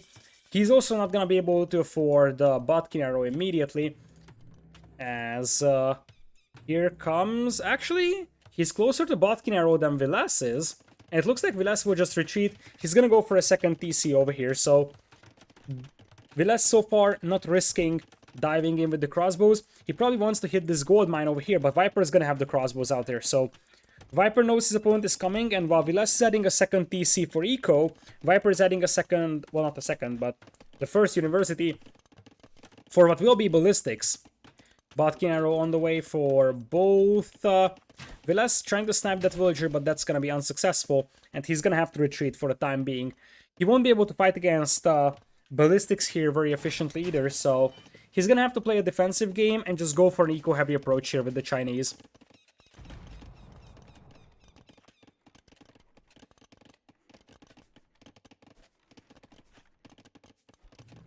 So, as things stand, it's double range crossbows for both players, pretty much mirror plays.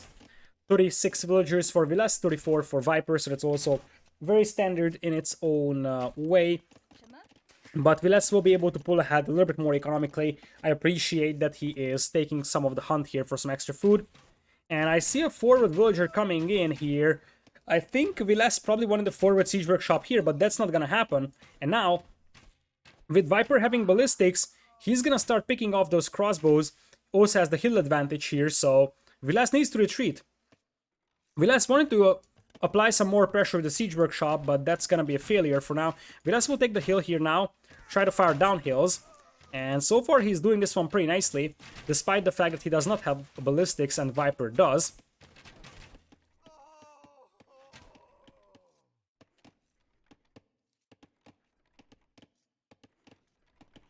So, Vilas coming in with a university as well for his own ballistics, although while the university went up, he does not have the wood to get the ballistics upgrade just yet, so this is a little premature if you ask me. He's gonna have to wait until he gets the wood for ballistics, but he's carving out a small eco lead over here as Viper is looping around, maybe thinking about hitting around this area of the wood lines. That's a possibility. So far, neither of the players venture to the actual lowlands area, but soon the players will have to, because they're running out of gold on their starting hill. Looks like the crossbows from Viper will take the long route all the way around here, and they're definitely going for this wood line now.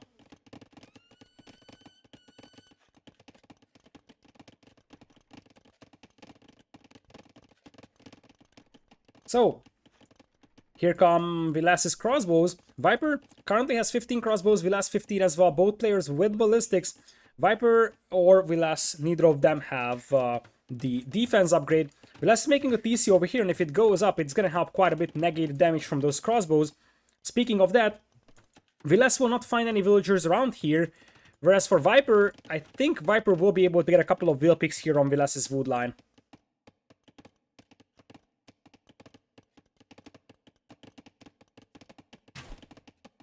Indeed, here come the crossbows. One villager goes down. Vilas saves most of them, but that's 4 villagers down. On the other hand, Viper runs into Vilas's crossbows, and this might even be worse for Viper than it was for Vilas. Look at Vilas. He is trying to get through the gate, but that's not gonna happen. But villager opens the gate. The villager opened the gate. Vilas could have walked in if he wanted to. Now, the problem for Vilas is that he's getting distracted on the left side and the right side as well. If Vilas wasn't distracted, he would have walked in through that gate, and that possibility is still there because, you know, the crossbows are marching into Viper's base, and Vilas, well, he's got some idle economy here because of those crossbows. In fact, he's off from gold right now, has to make a couple of skirmishers. He's right in Viper's base, and he could just dive in and snipe vills. And when the dust settles, Vilas will still have like a 10 villagers lead compared to Viper, which could grow even bigger because a lot of villagers here for Viper could buy the dust. So, for now, Vilas will try to clean this one up, but I think if Vilas has this cleaned up, he's gonna have a massive advantage here. He runs into a TC fire here for a brief moment, so most of his crossbows will get cleaned up in the end, but I feel like both players will just lose their armies. But that favors Vilas because he's gonna have way better economy compared to Viper.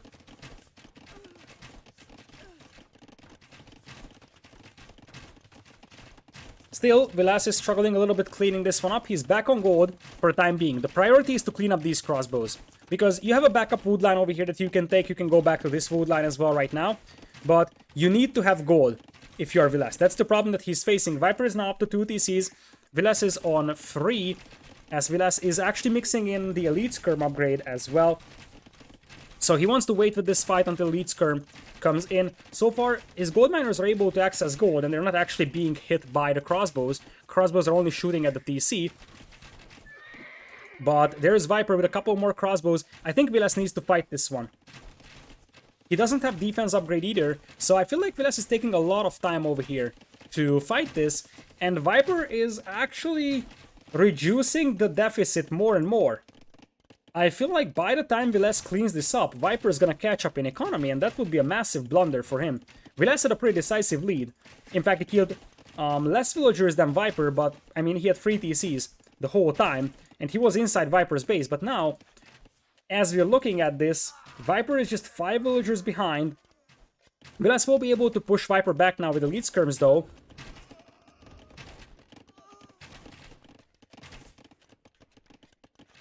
So Viper will need something against the elite skirms. Reaction is gonna be a stable for a couple of nights. Viper now colonizing the middle area, securing gold. That's something that Vilas will need to do as well, as he's diving in with the elite skirms here. The elite skirms are still missing a +2 defense, so they're not particularly amazing against crossbows. But yeah, Vilas's eco efficiency is looking pretty ugly. And in general, the fact that he's forced to chase a group of crossbows with a group of skirms is not ideal for him, because Viper is just gonna press on here on the front, and I see more and more skirms being added by Vilas. Something that's gonna be pretty decent for Viper, because he's gonna start adding knights. Now, Viper doesn't have bloodlines, and he's just not getting scale botting, so 1 or 2 knights won't do much over here, but for now he's just gonna hold this hill. And he has caught up in terms of villager count. It's now only 4 villagers difference, and I feel like Viper's position on the map is a lot better. What's with the Italians pick? No one knows, only Viper. Vilas going for TC number 4 right now on this gold mine. This is going to be a very nice TC. Also going for stone mining in here. Makes me wonder if he wants to go for a relatively early castle here. A couple of skirms marching through the map, see what's up with Viper. And, well, as things stand, Viper is on 3 TCs. Vilas will be on 4 soon. Currently, Vilas possesses a 5 villagers lead. Both players having wheelbarrow. But it looks like Viper is going to press on here, and I'm not even 100% convinced that this TC goes up. Viper indeed is actually mining stone, and while he's still not close to a castle, it's a possibility that if he has a big enough advantage, he could get a castle up, and oh boy, things are falling apart for Vilas. He had a 5 villagers lead. That's -4 or 5 over here for Vilas. And the TC denied. And now the problem for Vilas is that he's running out of gold. He's mixing in more and more skirmishers, but Viper is slowly attacking into the knights. And I feel like now Viper is taking over. Not necessarily based on like economy or military numbers, it's gonna be about the map position. That Vilas will struggle to access gold over here. Bloodlines on the way for Viper. Couple of skirms coming in here to potentially harass Viper, as Viper is already going for a monastery to start picking up the relics. And keep in mind that Italians can click up to Imperial Age much earlier than opponents can, so that's something that could help Viper as well, getting to early Arbalest and Bombard Cannon.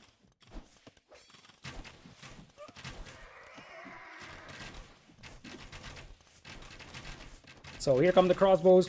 They will take the downhill shots over here. This is actually a decent fight for Vilas.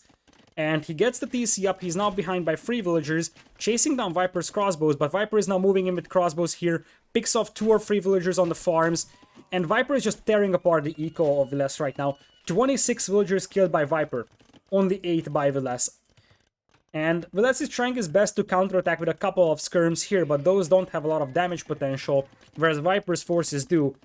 And I feel like Viper once again is slowly grinding Vilas down. And speaking of grinding Vilas down, now we have to think back on the first game, where Vilas was so close to victory when he hit Imperial in the first game.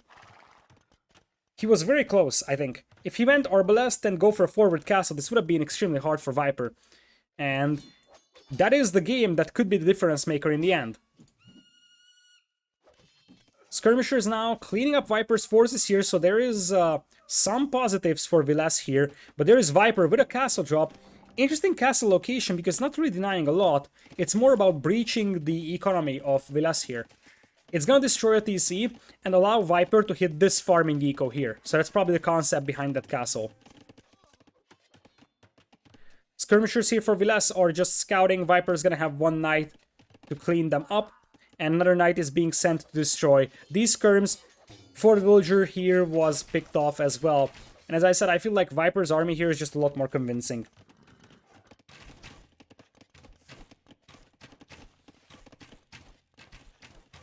So here comes the castle. Viper actually changes his mind, and that's a lot more aggressive castle. I like that a lot more as well. Like, Vilas's army is right in the middle. This is actually a pretty scary army. Viper is gonna have to scramble for a TC here, and it's gonna be a little close. Might lose 1 or 2 vills.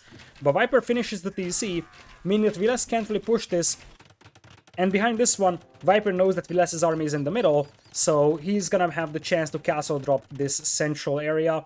Vilas will be forced to retreat as Viper is taking into light cav already. It's pretty early given how much gold we have on this map, but Viper probably wants to conserve his gold just so that, you know, he is able to play an extended amount of time, for an extended amount of time, if gold starts running low on the map.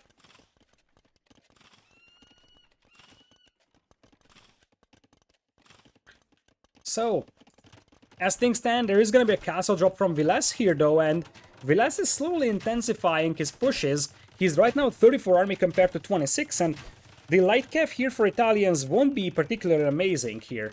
And for Vilas, he could also start adding Chukonu in here. Vilas clicking up to Imperial right now. Viper is going to shortly follow, and well, for a long time it seemed like Vilas might just die. It seems like he's back in this game, and this is evening out. He's taking into cavalry himself. He could have Cavalier out.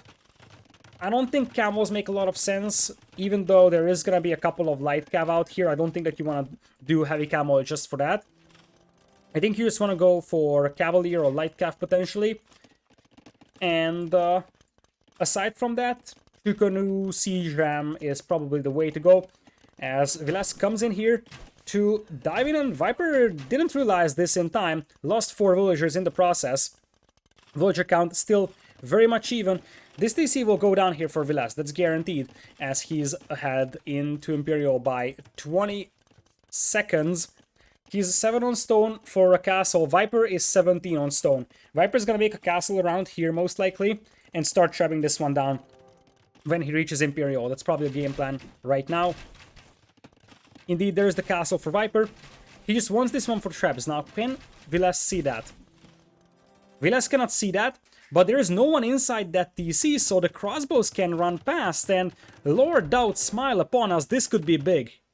This could be very big here, because even though the castle will probably go up once these crossbows arrive here to fight, although Vilas has the elite skirms to swing the battle in his favor, this is going to delay the castle of Viper, and that's the big deal here. Looks like Vilas will not commit to this one though, will just retreat upon seeing Viper's army.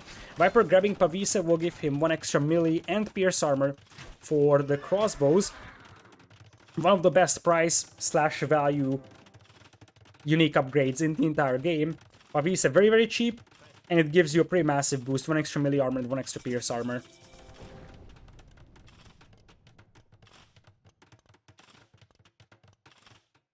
So,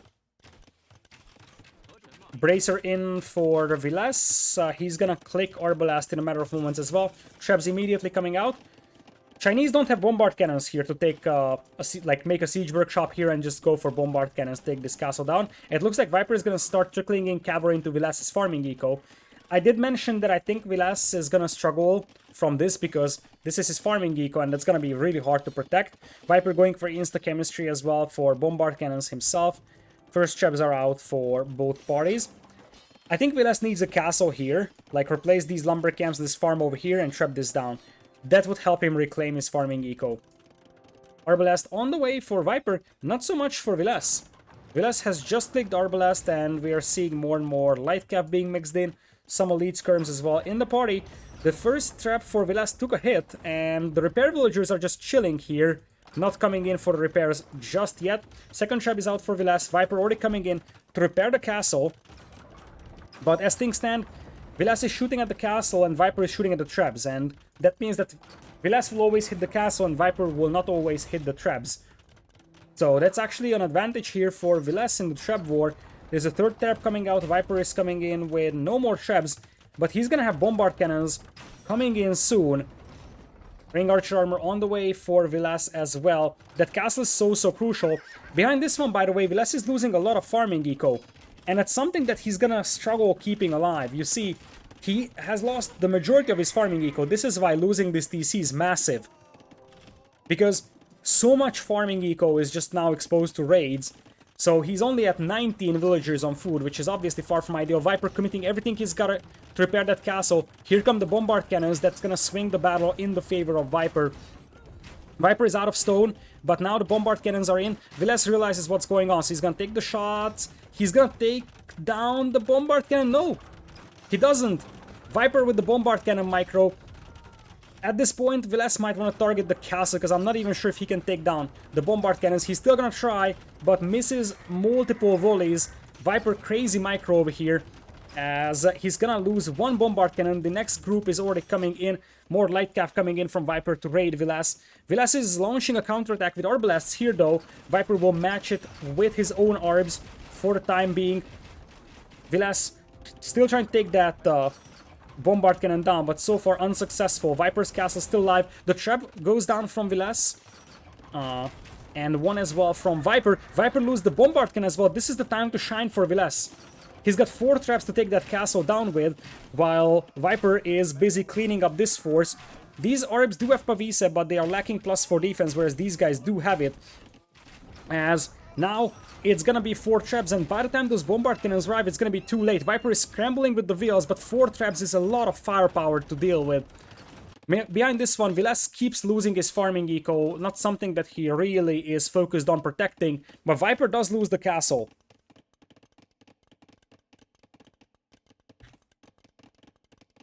One castle left for Viper over here, as his light cav keep raiding Vilas. Vilas is transitioning all his food eco to the middle, but still the eco efficiency is not amazing for Vilas right now. He's got +2 defense only on his cavalry, no +4 just yet. More bombard cannons on the way for the Viper.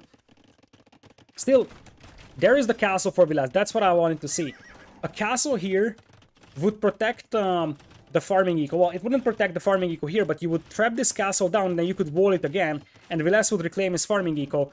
He's very, very heavy on the skirmisher department. Viper with the bombard cannons, though, landing some nice hits. Light cav jumping on the bombard cannons, or at least that's the plan. The light cav don't have +4 defense for Vilas, so they'll be torn apart by Arbs here. Vilas needs +4 defense before he can engage those. On the battlefield, some more light cav from Viper coming in. Trebs are being dispatched all the way to the north to take that castle down. So, looks like that's where Vilas is focusing his efforts now.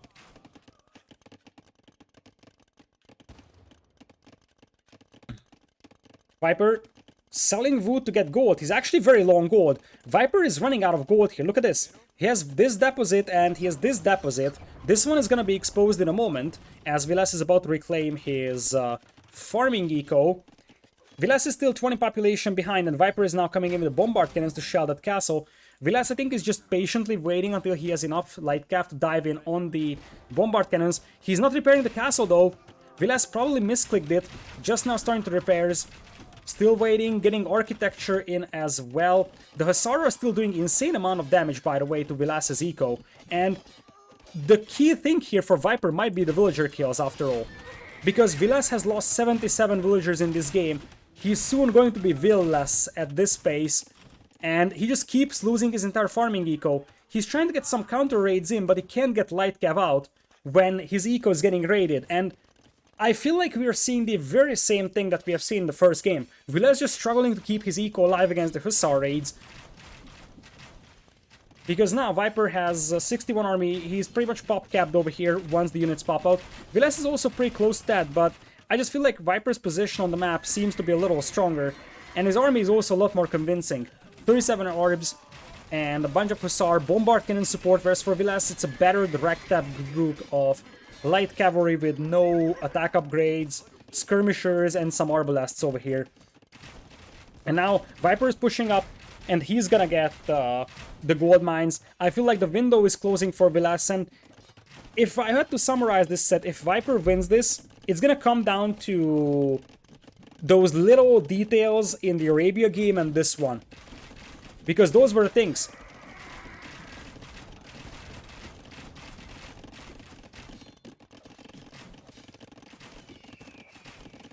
So, Vilas is not gonna tap out just yet, obviously. Because this is the final game of this set. So he's gonna fight until the final 3. And there is a chance he can swing this back. It's not entirely over, but I feel like Viper is securing so much more map control. He is also in the possession of 2 relics as opposed to 0 from Vilas here. So I feel like things are starting to go against Vilas here more and more.